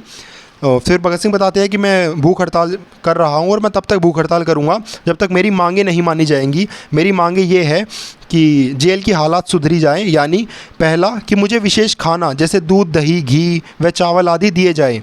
दूसरा था कि मुझसे कोई ज़बरदस्ती श्रम न कराया जाए। तीसरा, शौचालय व स्नान के लिए साबुन, तेल आदि दिए जाएं। चौथा, हर तरह की साहित्यिक पुस्तकें जिनमें इतिहास, विज्ञान, कविता, अर्थशास्त्र, राजनीतिक शास्त्र व अखबार आदि दिए जाएं। तो इसके बाद एक और किस्सा है किताब में कि भगत सिंह को सुबह जल्दी उठने की बचपन से ही आदत थी। सुबह सुबह प्रकृति को जगता देख भगत सिंह के मन में विचार उठे, अगर हम सुबह जल्दी उठकर प्रकृति को न देखें तो हम प्राकृतिक सौंदर्य को नहीं समझ पाएंगे और प्राकृतिक खुशी से वंचित रह जाएंगे। सब लोग भगवान की बातें करते हैं कि वह हमारा पिता है, वह हमें पालता है, फिर उसी के नाम पर हम एक दूसरे की जान भी लेते हैं। वास्तव में ईश्वर एक कल्पना है और प्रकृति एक यथार्थ। प्रकृति हम सब का पालन पोषण करती है, किसी से भेदभाव नहीं करती, हर जगह हर क्षण उपस्थित रहती है। मनुष्य के मन में जो विचार आते हैं उन्हें प्रकृति भेजती है। वह व्यक्ति उन विचारों को लागू करने के लिए पूर्ण योग्य होता है, परंतु वह अपनी मानसिक सीमाओं से बंधकर रह जाता है। रहस्यवाद और ईश्वरवाद इन्हीं मानसिक सीमाओं का सहारा लेते हैं और मनुष्य को और कमज़ोर बनाते हैं, और फिर अपनी कमज़ोरी की सहायता के लिए ईश्वर को आगे ले आते हैं। वस्तुतः प्रकृति हमारे सामने है, वह ईश्वर की तरह कोई काल्पनिक व आदर्श चीज़ नहीं। हर मनुष्य का यह कर्तव्य है कि वह प्रकृति के नियम जानने का प्रयास करे और जीवन में हर पल निडर बनकर रहे, जिम्मेदारी से जिए, क्योंकि हर जगह प्रकृति उसकी हर एक क्रिया को देख रही है। न्यूटन का तीसरा नियम, जिसे कर्म का नियम भी कह सकते हैं, इस बात को सिद्ध करता है कि प्रकृति ही सर्वोपरि है। तो ये स्टेटमेंट किताब से ही मैंने रीड करी है, इसको एक्सप्लेन करने की ज़रूरत नहीं है। ये बहुत ही बेहतरीन तरीके से किताब में लिखी हुई थी, इसलिए मैंने एज इट इज़ रीड करी। और ये भगत सिंह की ही कहीं ना कहीं राइटिंग से या फिर भगत सिंह की जो आइडियोलॉजी थी उसका ही एक भाग है। तो कहानी आगे बढ़ाएं तो भगत सिंह को लाहौर जेल शिफ्ट कर दिया गया था और लाहौर जेल में अन्य साथियों से मुलाकात हुई भगत सिंह की। सबको यहाँ सोंडर्स हत्याकांड में इकट्ठा किया गया। विशेष अदालत जो स्पेशल कोर्ट में मुकदमा चलेगा। अब भगत सिंह की हंगर स्ट्राइक चल ही रही थी और बीके दत्त ने भी खाना पीना छोड़ दिया था और बाकी सभी साथियों ने भी खाना छोड़ दिया था, हंगर स्ट्राइक शुरू कर दी थी। अब उसके बाद यहाँ जतिंद्र दास, जो कि मैं पहले भी बता चुका हूँ, उनके बारे में बताया है कि क्योंकि वो भी गिरफ़्तार हो चुके थे लाहौर कॉन्स्पिरेसी केस में ही, तो जब ये बात उनको भी पता चली कि सब लोग भूख हड़ताल कर रहे हैं तो जतिंद्र दास काफ़ी अपने इरादों के पक्के थे, तो उनकी स्टेटमेंट ये यहाँ लिखी है कि मैं जतिंद्र दास, वो बोलते हैं, अपनी मातृभूमि की कसम खाकर प्रण करता हूँ कि मैं अपनी मांगों के न माने जाने तक भूख हड़ताल करूँगा। तो अब भगत सिंह और बाकी के क्रांतिकारी भी भूख हड़ताल में शामिल हो गए। और जो पहले के कैदी थे जेल में, तो वो इन सब लोगों के पास आए और उनसे बात करने लगे और कहा कि हम पिछले कई सालों से जेल में बंद हैं, हमने देखा है कि कई लोगों ने विशेष सुविधाओं की मांग की है, परंतु अंत में उन्हें कुछ नहीं मिला। फिर इसके बाद भगत सिंह बोले, क्रांति के सिद्धांतों पर हम डटे रहेंगे, हमें पता है कि हम सही रास्ते पर हैं, हमारे हाथ में सिर्फ कर्म है और उसे हम पूरी शिद्दत से करेंगे। मुझे पूरा विश्वास है कि हम ज़रूर कामयाब होंगे। अगर हम संगठित रहे तो कामयाबी जल्दी व आसानी से प्राप्त होगी। भगत सिंह हमेशा संगठन को ज़्यादा तवज्जो देते थे। अब इसके बाद एक और लिखा है वाक्य कि भगत सिंह बोले कि क्रांति एक बदलाव का नाम है, यह कोई धार्मिक सिद्धांत नहीं है, यह तो एक जिंदा शक्ति है जो पुराने को नए में बदलती है। क्रांति जीवन का संगीत है जिसके बिना प्रकृति में कोई तरक्की नहीं हो सकती। जब तक हमारे अंदर क्रांति रहती है तब तक हम विकसित होते हैं, और जब हमारे विचारों से क्रांति खत्म हो जाती है तब हम जीवित न रहकर एक मृत की तरह जीवन जीते हैं। भगत सिंह ने अपने साथियों का उत्साह बढ़ाया और इस तरह की बातें करी। और ऐसा नहीं है कि बाकी लोग बिल्कुल ही पढ़े लिखे नहीं थे या उनमें समझ नहीं थी, वो सब लोग भी मतलब देश के लिए मर मिटना चाहते थे और उनके अपने अपने भी विचार थे। हम भगत सिंह थोड़ा आगे बढ़े, सबसे थोड़ा ज़्यादा पढ़ाई लिखाई उन्होंने करी, वो एक अलग बात है, वो उनका इंटरेस्ट था। क्योंकि हम जब संस्मरण भी देखेंगे आगे जो भगत सिंह के साथियों ने लिखे हैं, तो एक बात हर साथी ने लिखी है कि भगत सिंह किताबों को पढ़ते नहीं थे, निगला करते थे। मतलब इतनी किताबें पढ़ते थे, इतनी एक के बाद एक के बाद एक के बाद, कि कभी रुकते ही नहीं थे। ट्रेन में चल रहे हैं, बस में जा रहे हैं तो हाथ में किताब थी, चलते चलते भी किताबें पढ़ रहे हैं, तो वो एक अलग बात है। बाकी सारे क्रांतिकारी देश के लिए मरना चाहते थे, मिटना चाहते थे, आज़ादी दिलाना चाहते थे हर हाल में। उसके बाद आगे कहानी है तो जयगोपाल और हंसराज ने कोर्ट में इन सब क्रांतिकारियों के खिलाफ बयान दे दिए थे। ये जयगोपाल वही है जो सॉन्डर्स जब सॉन्डर्स की हत्या हुई थी तो जिसको पहचानने के लिए भेजा था, तो जो साइकिल पे मैंने बताया था, जयगोपाल वही है। इसके बाद अदालत में भगत सिंह को स्ट्रेचर पर लाया गया और भगत सिंह बहुत कमज़ोर हो चुके थे क्योंकि काफ़ी लंबे समय से भूख हड़ताल कर रहे थे। तो भगत सिंह के पिताजी भी अदालत में मौजूद थे, किशन सिंह। तो किशन सिंह अपने बेटे को देखकर बहुत उनको दुख हुआ और एकदम वो हैरान हो गए देख के। बाकी क्रांतिकारियों की भी हालत ठीक नहीं थी। फिर उसके बाद भगत सिंह ने सोचा कि लगता है पुलिस ने बहुत यातनाएं दी हैं मेरे बच्चों को और बड़ा ही तकलीफ़ में रखते हैं पुलिस वाले, जो कि सच्चाई भी थी। ऐसा तो है नहीं कि वहाँ आराम था। एक तो पहले ही भगत सिंह और क्रांतिकारी जितने थे वो सब भूख हड़ताल कर रहे थे, उसके बावजूद उनको टॉर्चर और अलग अलग तरह के यातनाएं भी सहनी पड़ती थी अंग्रेज़ों द्वारा। उसके बाद शाम आते आते स्ट्रेचर वाली खबर आग की तरह पूरे शहर में फैल गई। उस दिन जिस दिन पिताजी ने देखा था, भूख हड़ताल अपना रंग ला रही थी। कई हजार लोग खाना नहीं खा रहे, लोग मानसिक तौर पर जुड़ने लगे। ये खबर सुनकर बाहर अपने घरों में भी लोग खाना खाना छोड़ दिया था, लाइक एक दिन के लिए, 2 दिन के लिए। और फिर उसके बाद जो किशन सिंह है वो गए जवाहरलाल नेहरू से मिलने दिल्ली। किशन सिंह ने जवाहरलाल नेहरू को जाकर बताया अपने बेटे का हाल, और फिर उसके बाद जवाहरलाल नेहरू ने उसी वक्त बोला कि आप चिंता मत कीजिए, मैं ज़रूर जाऊंगा लाहौर आपके बेटे और अन्य क्रांतिकारियों से मिलने, और कोशिश करूंगा कि जो मुझसे बन पाया मैं वो अपनी तरफ से प्रयास करूं। तो 3 दिन बाद पंडित जी लाहौर आए, यानी जवाहरलाल नेहरू। तो इस इंसिडेंट से एक बात याद आई मुझे। अभी कुछ सालों पहले एक डिबेट चल रही थी देश में कि पंडित जवाहरलाल नेहरू कभी भगत सिंह से मिलने नहीं गए जेल में, या कांग्रेस का कोई भी नेता क्रांतिकारियों का हाल पूछने या कभी भी जेल में गया ही नहीं। मतलब ये चल रही थी। मतलब इसकी शुरुआत तो हमारे प्रधानमंत्री जी ने ही करी थी। उसके बाद ये फेक न्यूज़ काफ़ी फैल गई थी और बहुत गालियाँ बक रहे थे लोग नेहरू को, और बड़ी बुरी तरह आलोचना कर रहे थे। अब वो ज़माना भी गया आलोचना का, जब भगत सिंह के ज़माने में आलोचना हुआ करती थी। मतलब आर्टिकल्स लिखते थे, अपने आर्गूमेंट्स बताए जाते थे। अब तो सीधा ट्विटर पर हैशटैग चलाते और गालियाँ स्टार्ट हो जाती है। तो ये वो इंसिडेंट है कि जो बताता है कि नेहरू गए थे भगत सिंह से मिलने। तो उनकी मुलाकात का थोड़ा सा यहाँ बताया हुआ है कि भगत सिंह बड़ी मुश्किल से चल कर आए और नेहरू जी ने देखा भगत सिंह को, सलाखों की दूसरी तरफ से कि भाई मतलब इतनी कमज़ोर हो चुकी है हालत इनकी और वज़न इतना कम हो चुका था भगत सिंह का, एकदम होंठ सूखे हुए थे। ये तो वो रिपोर्ट भी है सरकारी, उसमें भी लिखा हुआ है ये सारी बातें। तो भगत सिंह ने बताया कि मैं आपके पिताजी से मिलकर आया हूँ, हम कांग्रेस कमेटी में आपकी बात रखेंगे, आप अभी हड़ताल ख़त्म कर दो अपनी। ये बात नेहरू जी ने बोला कि हम आपकी बात कांग्रेस कमेटी में रखेंगे, आप अभी हड़ताल बंद कर दो, अभी मतलब हालत आपकी ठीक नहीं है, बाद में बेशक आप कर लेना लेकिन अभी रोक दो। तो भगत सिंह ने जवाब दिया कि सवाल न तो भूख हड़ताल का है और न ही हमारी ज़िंदगी का। भले अगर आपको डर लग रहा है कि हमारी ज़िंदगी ख़त्म हो जाएगी, मैं मर जाऊंगा या कोई और शहीद हो जाएगा, तो सवाल उसका है ही नहीं। सवाल है आत्मसम्मान का। अपने आत्मसम्मान के लिए हमें संघर्ष करना है और हम पीछे नहीं हटेंगे। अब इतना महासंकल्प देख के पंडित जी जो है नेहरू जी दंग रह गए। उसके बाद पत्रकारों के से बातचीत में पंडित जी ने कहा, मुझे क्रांतिकारियों की हालत देखकर अत्यंत दुख हुआ। उन्होंने अपना जीवन ही दांव पर लगा रखा है। वे चाहते हैं कि उन्हें राजनीतिक कैदी की भांति समझा जाए, वे आत्मसम्मान से रखा जाए। मुझे पूरा विश्वास है हुकूमत उनकी मांगे ज़रूर मानेगी।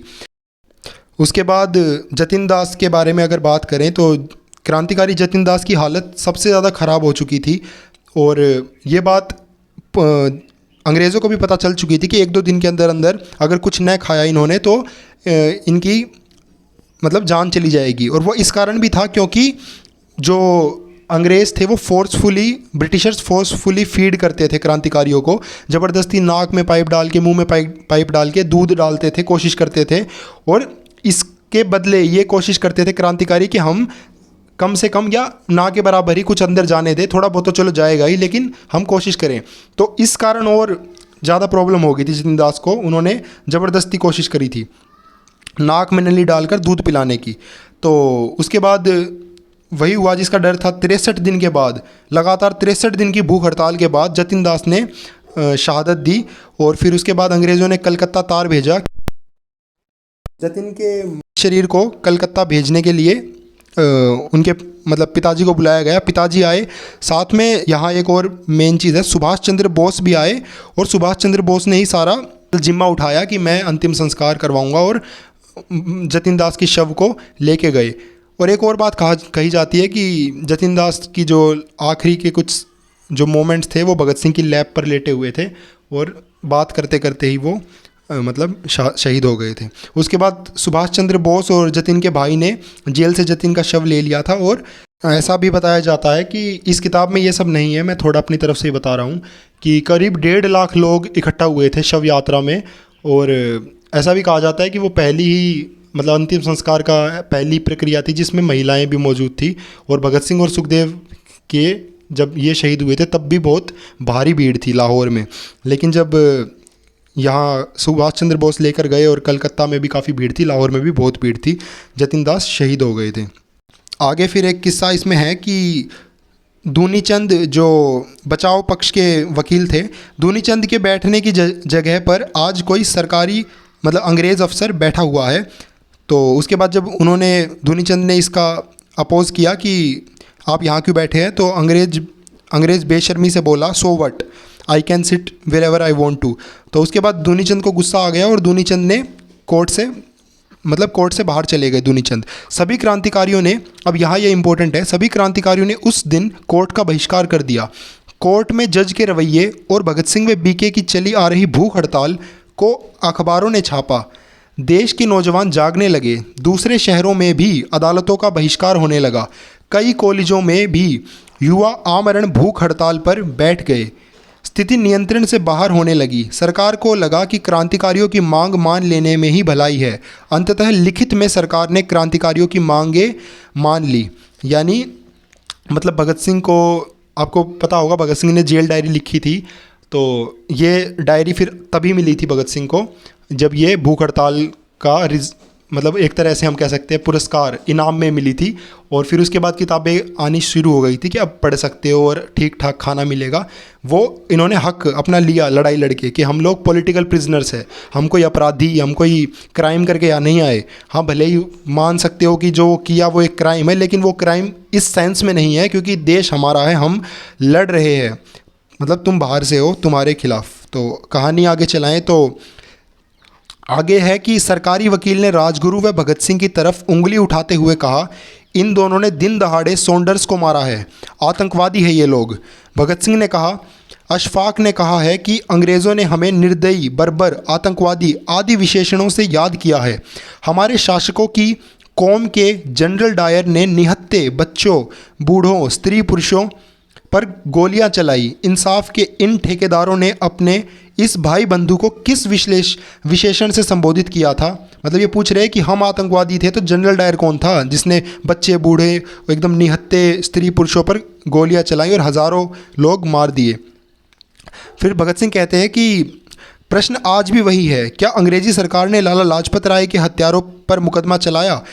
लाला जी तो निहत्थे थे, उन्हें लाठियाँ चलाकर मार दिया, और जब हम इस अन्याय को रोकने के लिए आगे आए तो हमें आतंकवादी बताया जाता है।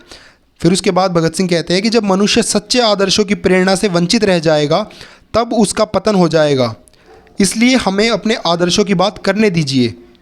इस तरह भगत सिंह ने एक एक करके लगभग सभी क्रांतिकारियों के बारे में जब भी मौका मिलता बताते रहते। जैसे अभी अशफाक उल्लाह खान के बारे में बताया था। अशफाक उल्लाह खान काकोरी कांड के शहीद थे, जो मैंने बताया था दिसंबर में, जिनको फांसी दे दी गई थी। राम प्रसाद बिस्मिल, अशफाक उल्लाह खान और इनके साथ दो और क्रांतिकारी थे, राजेंद्र लाहिड़ी और रोशन सिंह। और राजेंद्र लाहिड़ी की एक बात और है, भगत सिंह के आखिरी जो सबसे मतलब छोटे भाई थे राजेंद्र सिंह, उनका नाम भगत सिंह ने ही रखा था और इन्हीं राजेंद्र लाहिड़ी से प्रेरित होकर इनके नाम से ही रखा था अपने भाई का नाम राजेंद्र। तो अब भगत सिंह को पूरी देश में प्रसिद्धि मिल चुकी थी इस समय तक, क्योंकि भगत सिंह ने जो हंगर स्ट्राइक करी थी वो अखबारों में छपी थी, यहाँ तक कि बाहर के देशों में न्यूयॉर्क टाइम्स वगैरह में भी छपा करती, वॉशिंगटन में भी, और इंग्लैंड तक बात थी भगत सिंह की। प्रसिद्धि भगत सिंह की कहते हैं कि गांधी के बराबर ही हो गई थी, या थोड़ी बहुत गांधी से ऊपर ही हो गई थी, लेकिन सिर्फ उस तरह प्रसिद्धि नहीं कि एक बहादुर वीर है। लोगों को पता भी था कि हाँ भाई वो हक की बात करते हैं, वो शोषण के खिलाफ बोलता है, नया समाज बनाना चाहता है, सिर्फ आज़ादी उसका मकसद नहीं है। ये सब कोर्ट में आए लोग व पत्रकार भगत सिंह व उनके साथियों के बयान अखबारों में छापते, इससे उनकी प्रसिद्धि बढ़ती गई। देश में कई जगह उनके नाम की सभा होने लगी, नवजात शिशुओं के नाम उनके नाम पर रखे जाने लगे, फिर से शहीदों के किस्से पढ़े जाने लगे और लोग, मुख्यतः युवा, सोचने लगे और जागने लगे। तो आगे बढ़ाएं कहानी। तो अब मुकदमा जो है वो जज श्री किशन की अदालत में न चल के न्याय प्राधिकरण में चलेगा और उसके फैसले के खिलाफ किसी भी अदालत में अपील नहीं की जा सकती। प्राधिकरण बिना अपराधियों की उपस्थिति के भी कार्रवाई करता रहेगा। मतलब ये सॉन्डर्स जो Lahore conspiracy case, Saunders killing, उसका केस है, क्योंकि जो असेंबली में बॉम्ब फेंका था उसका फैसला तो हो चुका है कि दोनों को आजीवन कारावास, भगत सिंह और बटुकेश्वर दत्त। अब इस केस की बात करें तो गवाह पेश किए गए। जज ने आदेश दिया, जयगोपाल और हंसराज वोहरा सहित 5 सरकारी गवाह पेश किए गए। जयगोपाल बोला, सर मैंने ही अंग्रेज़ अफसर स्कॉट को पहचाना था, मुझे वहाँ कोई ज़्यादा नहीं जानता था, इसलिए मैं पुलिस मुख्यालय के आसपास 4 दिनों तक स्कॉट के आवागमन की खबर पाने के लिए घूमता रहा। यानी जयगोपाल ने जज को और अंग्रेज़ों को वो सारी बातें बता दी। हालांकि इसमें भी फिर कहानी अलग है, क्योंकि अगर हम बयान पढ़ेंगे इनकी, मतलब वो इस किताब में तो नहीं है, वो मैंने पढ़े हुए हैं, उस बयान में भी जयगोपाल ने कुछ बातें झूठ बोली थी और फिर बाद में सुखदेव ने वो सारे बयान चेक किए थे और मार्क कर रखे उनके ऊपर, क्या सही है क्या गलत है। फिर आगे है कि फिर हंसराज वोहरा को गवाह के रूप में पेश किया गया। वोहरा सुखदेव का नज़दीक का रिश्तेदार था, पुलिस ने चालाकी से उसे अपनी तरफ कर लिया था। वोहरा ने बताया, जब हमने स्कॉट की हत्या की योजना बनाई तो भगत सिंह ने अपने हाथ से एक पोस्टर बनाया और उसमें लाल रंग से लिखा था, स्कॉट मारा गया, हमने लाला जी की हत्या का बदला ले लिया। उसके बाद न्यायाधिकरण ने इनकलाब जिंदाबाद के नारे पर पाबंदी लगा दी, न ही उनकी बातों पर गौर किया जाता, वह अदालत में उनके साथ बदसलूकी होती, इसलिए भगत सिंह व साथियों ने न्यायाधिकरण का बहिष्कार कर दिया। उस पोस्टर के अतिरिक्त ऐसा कोई भी सबूत नहीं मिला जिससे ये सिद्ध हो सके कि हत्या राजगुरु व भगत सिंह ने की थी। भगत सिंह ने अपनी डायरी में लिखा, न्यायाधिकरण की कार्रवाई मात्र दिखावा है, फैसला तो सरकार पहले ही ले चुकी है। अब नेक्स्ट चैप्टर है मैं नास्तिक क्यों हूँ, लेख के ऊपर, जो भगत सिंह ने लिखा था, और हम इसको थोड़ा समझने की कोशिश करेंगे लेख में क्या चीज़ है। कम्प्लीटली तो नहीं, कम्प्लीटली तो मैं कभी लेख ही उठाऊँगा, क्योंकि ऐसे तो बहुत सारी बातें रह जाएंगी, लेकिन इसमें क्या इम्पोर्टेंट बात है, भगत सिंह क्यों बता रहे हैं और भगत सिंह नास्तिक क्यों बने और उनकी नास्तिकता क्या है। इस किताब की एक अच्छी बात यह भी है कि इतिहास जिस तरह आगे आगे बढ़ रहा है इस किताब में, सिर्फ ये पीरियड नहीं बता रहा कि क्या क्या हुआ, ये विचारों को भी बता रही है ये किताब। तो लेख में भगत सिंह लिखते हैं कि मैं बचपन से नास्तिक नहीं था। मेरे दादाजी एक आर्य समाजी हैं और मैं एक आर्य समाजी स्कूल में पढ़ा था। वहाँ सुबह और शाम की प्रार्थना के अतिरिक्त मैं घंटों गायत्री मंत्र जपा करता था। लेकिन जब कॉलेज में आया तो मेरे विचार बदलने लगे। यहाँ पर मैंने ईश्वर के अस्तित्व के बारे में सोचना और विचारना शुरू किया। हालांकि मैं कभी भी सिख या अन्य धर्म के सिद्धांतों पर विश्वास नहीं करता था, लेकिन फिर भी मेरे मन में ईश्वर के प्रति एक दृढ़ निष्ठा थी। इसके बाद मेरे जीवन में एक नया दौर शुरू हुआ। मैं क्रांतिकारी पार्टी से जुड़ गया। वहाँ पर भी मेरे साथ मेरे जो जितने साथी थे वो सब ईश्वर को मानने वाले ही थे। फिर उसके बाद भगत सिंह कहते हैं कि जब अपने कंधों पर जिम्मेदारी उठाने का समय आया तो मेरे क्रांतिकारी जीवन में एक नया बदलाव आया। यह मेरे जीवन का निर्णय बिंदु था। हम विरोधियों को करारा जवाब देना चाहते थे, पर यह आसान न था। मन समाधान चाहता है। अध्ययन अध्ययन, ये पुकार मेरे मन के कोने कोने में गूंज उठी। विरोधियों द्वारा रखे गए तर्कों का सामना करने के लिए और योग्य बनने के लिए अध्ययन करो, यानी पढ़ो। अपने मत के पक्ष में तर्क देने के लिए सक्षम होने के लिए पढ़ो। मैंने पढ़ना शुरू कर दिया। दोस्तों, ये तो हमने स्टोरी में भी देखा, भगत सिंह के इतिहास में भी, कि भगत सिंह ने एकदम गहरा अध्ययन शुरू कर दिया था। कॉलेज में आने के बाद तो बहुत ज़्यादा कर दिया था। तो भगत सिंह आगे कहते हैं कि पढ़ने के बाद मेरे पुराने विचार निखरे। अब रोमांच की जगह नए विचारों ने ले ली। अब न तो रहस्यवाद था और न ही अंधविश्वास। अब हमारा आधार बना यथार्थवाद, यानी रियलिज्म। या भगत सिंह कहते भी है कि मैं रियलिज्म बिकेम माई कल्ट। तो संसार के अनेक देशों में क्रांति करने वालों लोगों के बारे में मैंने पढ़ा। बाकुनिन, कार्ल मार्क्स, लेनिन, त्रोत्स्की आदि ये सब नास्तिक थे। 1926 के अंत तक मुझे विश्वास हो चला कि एक परम आत्मा की बात बकवास है। जब 1926 में मुझे दशहरे की भीड़ पर परीक्षण के लिए फेंके गए बम के आरोप में गिरफ्तार किया तो मेरे ऊपर दबाव डाला गया कि क्रांतिकारी दल की गतिविधियों के बारे में पुलिस को सूचनाएं दूं। कुछ पुलिस अफसरों ने मुझे दोनों समय ईश्वर की स्तुति करने के लिए भी फुसलाया, लेकिन अब मैं तो नास्तिक ठहरा।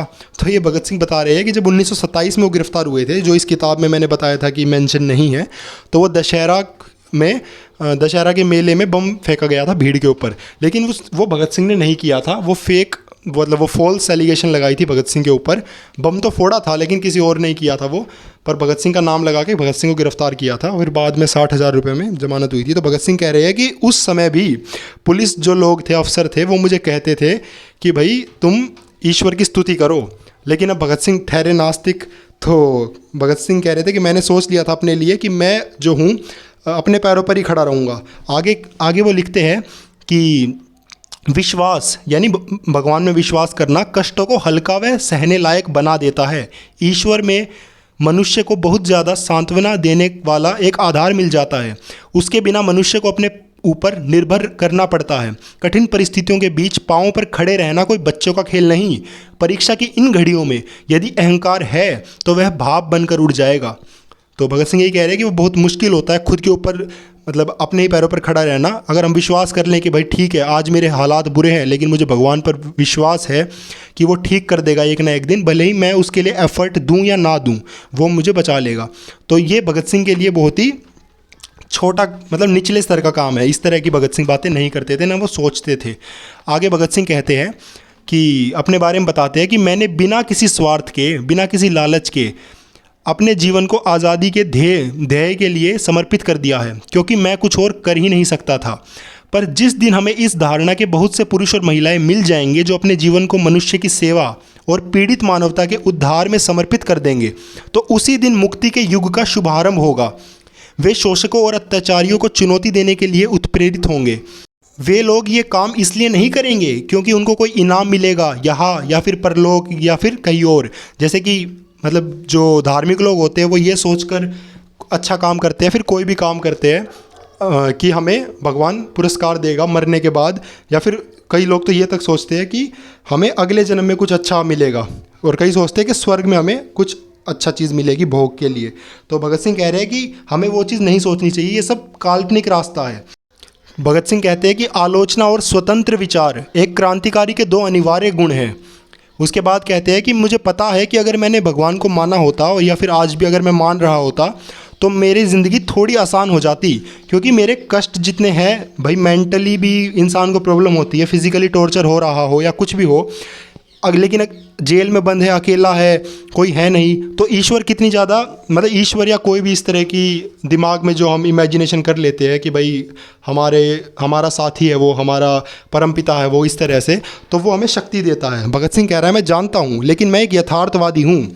भगत सिंह कहते हैं कि मैं अपने अंतःकरण पर विवेक से विजय प्राप्त करना चाहता हूँ। मैं इस ध्येय में हमेशा सफल नहीं हुआ, पर प्रयास करना तो मनुष्य का कर्तव्य है। सफलता तो संयोग तथा वातावरण पर निर्भर करती है।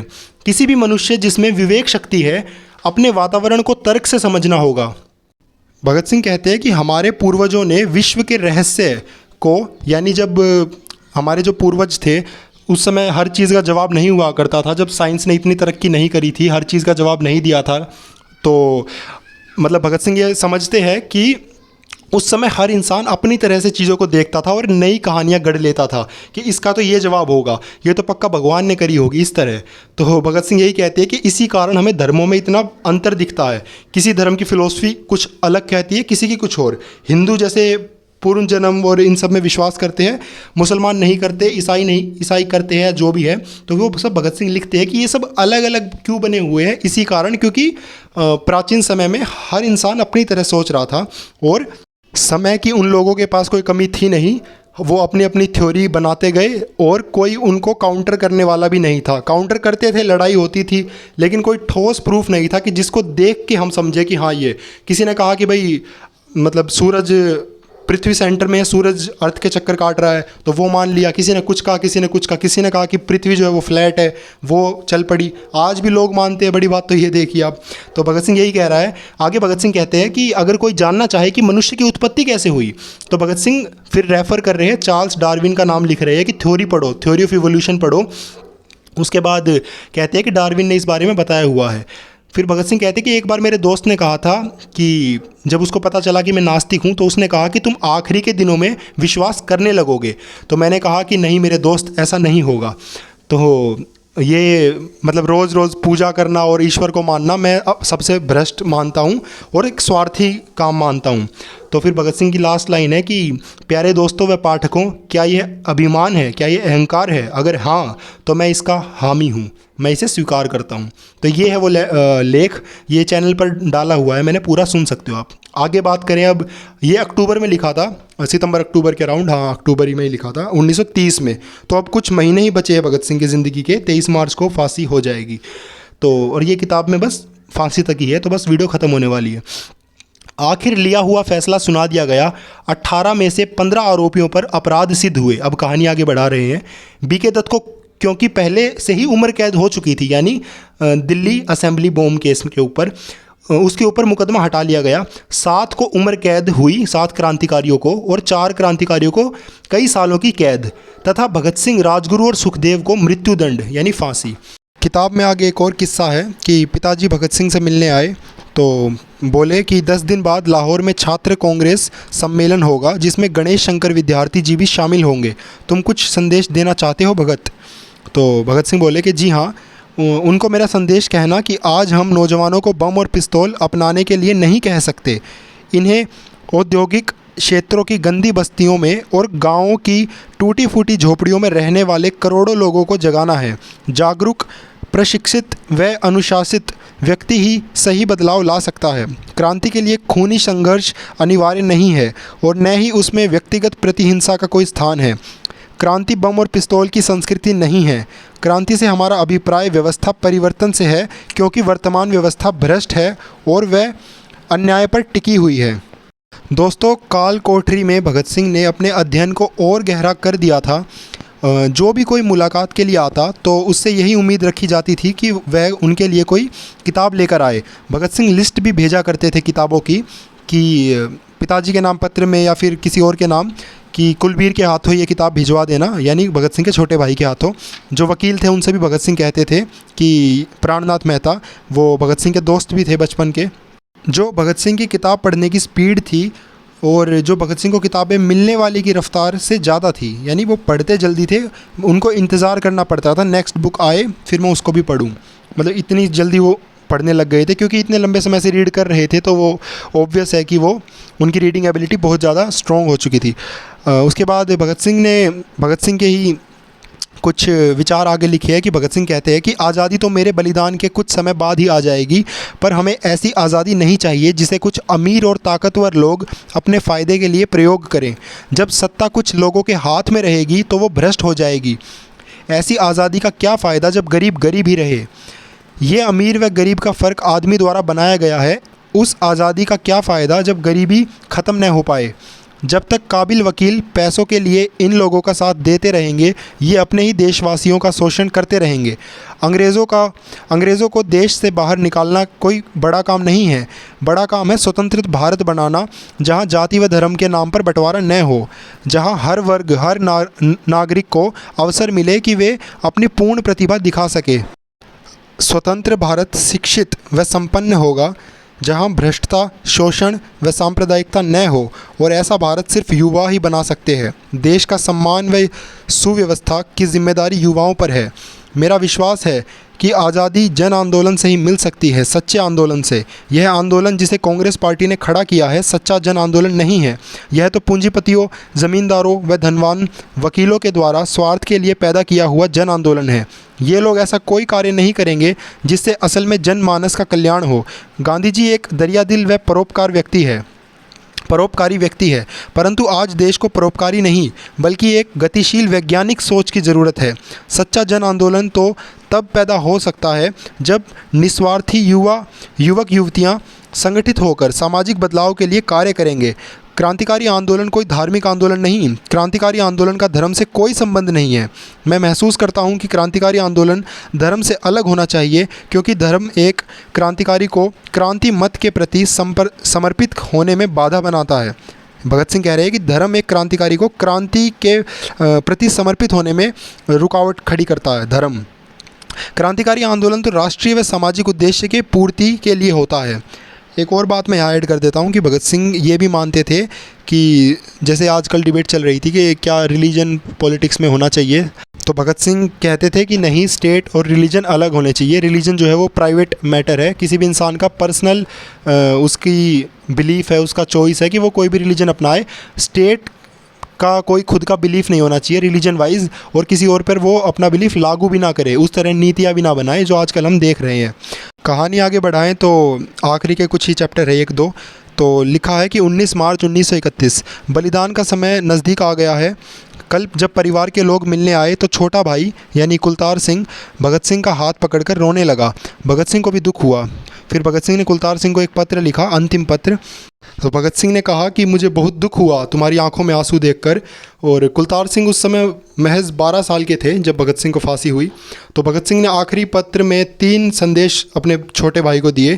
भगत सिंह ने कहा कि हिम्मत से रहना, मेहनत से शिक्षा प्राप्त करना और स्वास्थ्य का ध्यान रखना। और मतलब ये अगर देखा जाए तो भगत सिंह ने भी तीनों चीज़ अपनी ज़िंदगी में, वैसे तो बहुत छोटी ज़िंदगी है 23 साल की, लेकिन कंप्लीट शुरू से लेके एंड तक उन्होंने भी हिम्मत से रहे थे।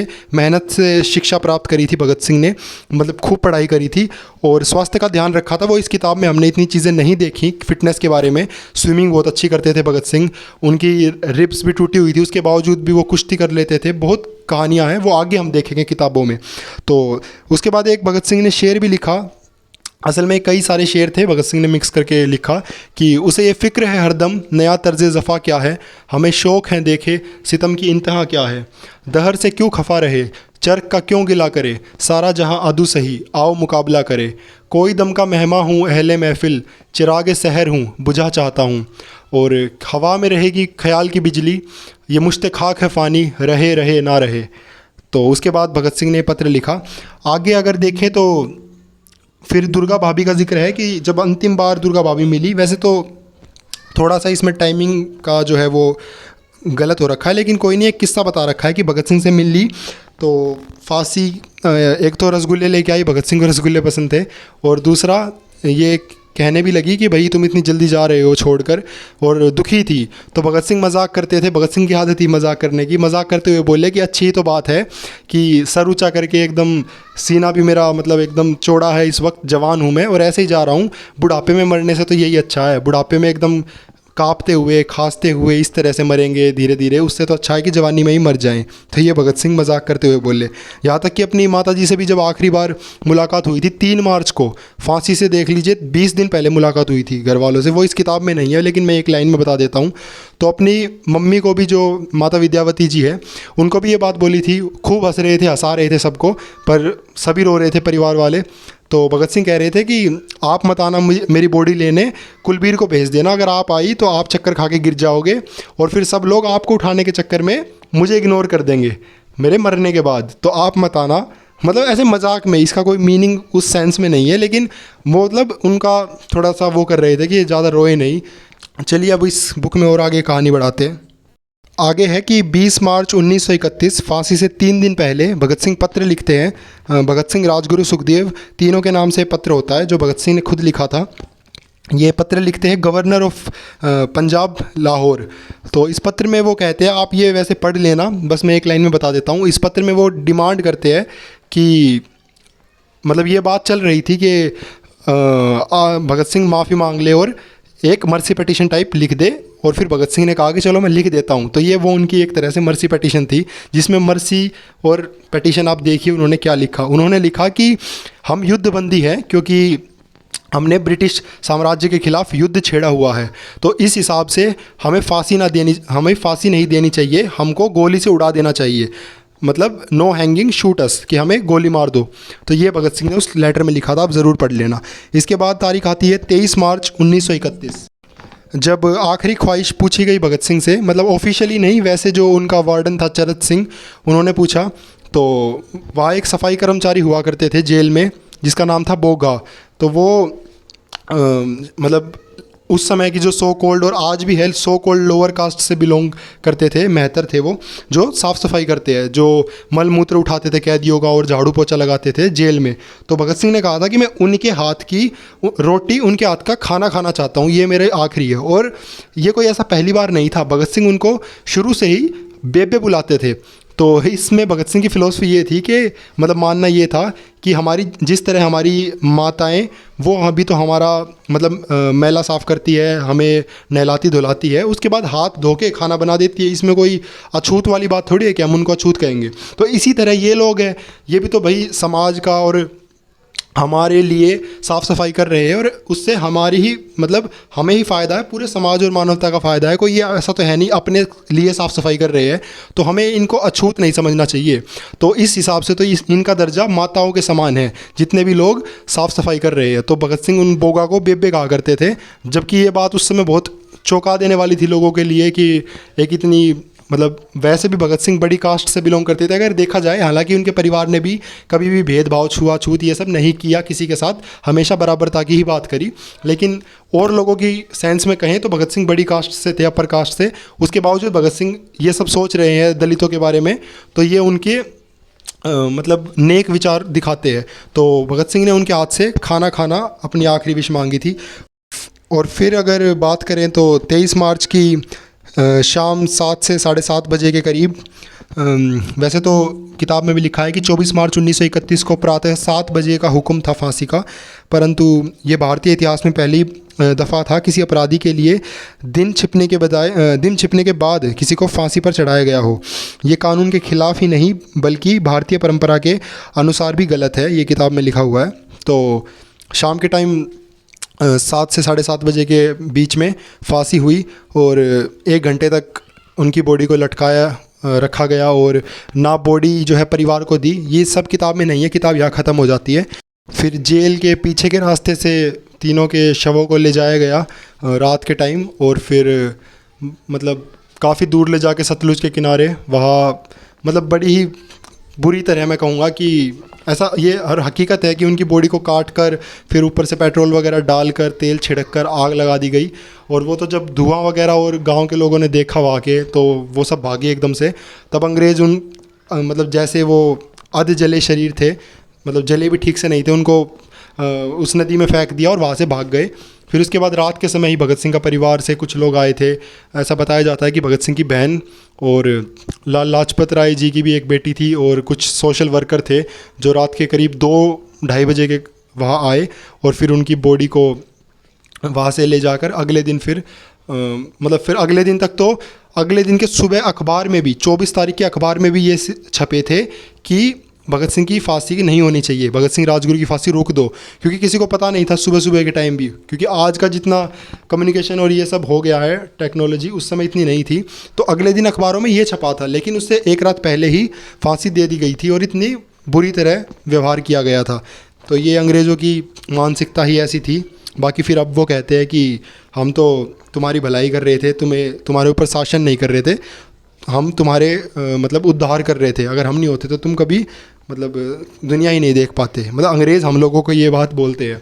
और असल में जितने फैमाइन हुए, वो एक बात है कि वो फैमाइन इसलिए नहीं हुए कि वो होनी थी, वो फैमाइन इसलिए हुई जितने भी देश में मतलब बीमारी आया करती, अकाल पड़ा करता, तो वो अंग्रेज़ों की गलत नीतियों का रिज़ल्ट था। ये भी एक बात है। खैर हम मुद्दे से ना भटकें। तो फिर उसके बाद अंतिम संस्कार किया गया बाद में और पूरी मार्च निकाली गई। वो मतलब आदमी औरत सब थे उसमें, बच्चे भी। काला काला एक कपड़ा बांधा हुआ था हाथ पे। तो मतलब बहुत ही ज़्यादा सोचकर भी दर्द होता है, महसूस होता है दिल में। लेकिन किताब यही ख़त्म होती है। उसके बाद ऊधम सिंह का जिक्र है कि बाद में ऊधम सिंह ने जलियांवाला बाग का बदला लिया था, ये एक आखिरी लाइन में जिक्र कर रखा है। तो किताब ख़त्म हो गई है और ये भगत सिंह की कंप्लीट स्टोरी थी। 1 घंटा 45 मिनट हो गया। अगर आप यहाँ तक आए हो पूरी वीडियो देखकर तो काफ़ी कुछ सीख गए होंगे, समझ गए होंगे। और अगर मान लो आपको स्टोरी पता भी थी तो सब कुछ रिफ़्रेश हुआ होगा। प्लस में जितने भी भगत सिंह के विचारों वाली बातें बताई गई, क्योंकि वो पूरे के पूरे कोटेशंस मैंने जो पढ़े वो ओरिजिनली भगत सिंह ने लिखे हुए हैं, वो चैनल पर भी मिलेंगे और आप किताबें पढ़ोगे तो उसमें भी मिल जाएंगे।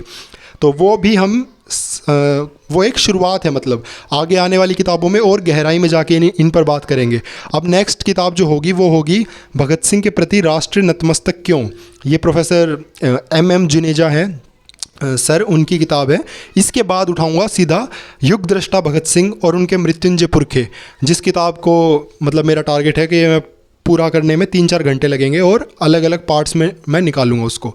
तो तब तक के लिए मतलब पढ़ते रहिए, आगे बढ़ते रहिए। और 3 संदेश मैं भी दे देता हूँ आपको। हौसले से रहिए, हिम्मत से पढ़ाई करिए, मेहनत से, और स्वास्थ्य का ध्यान रखिए। धन्यवाद।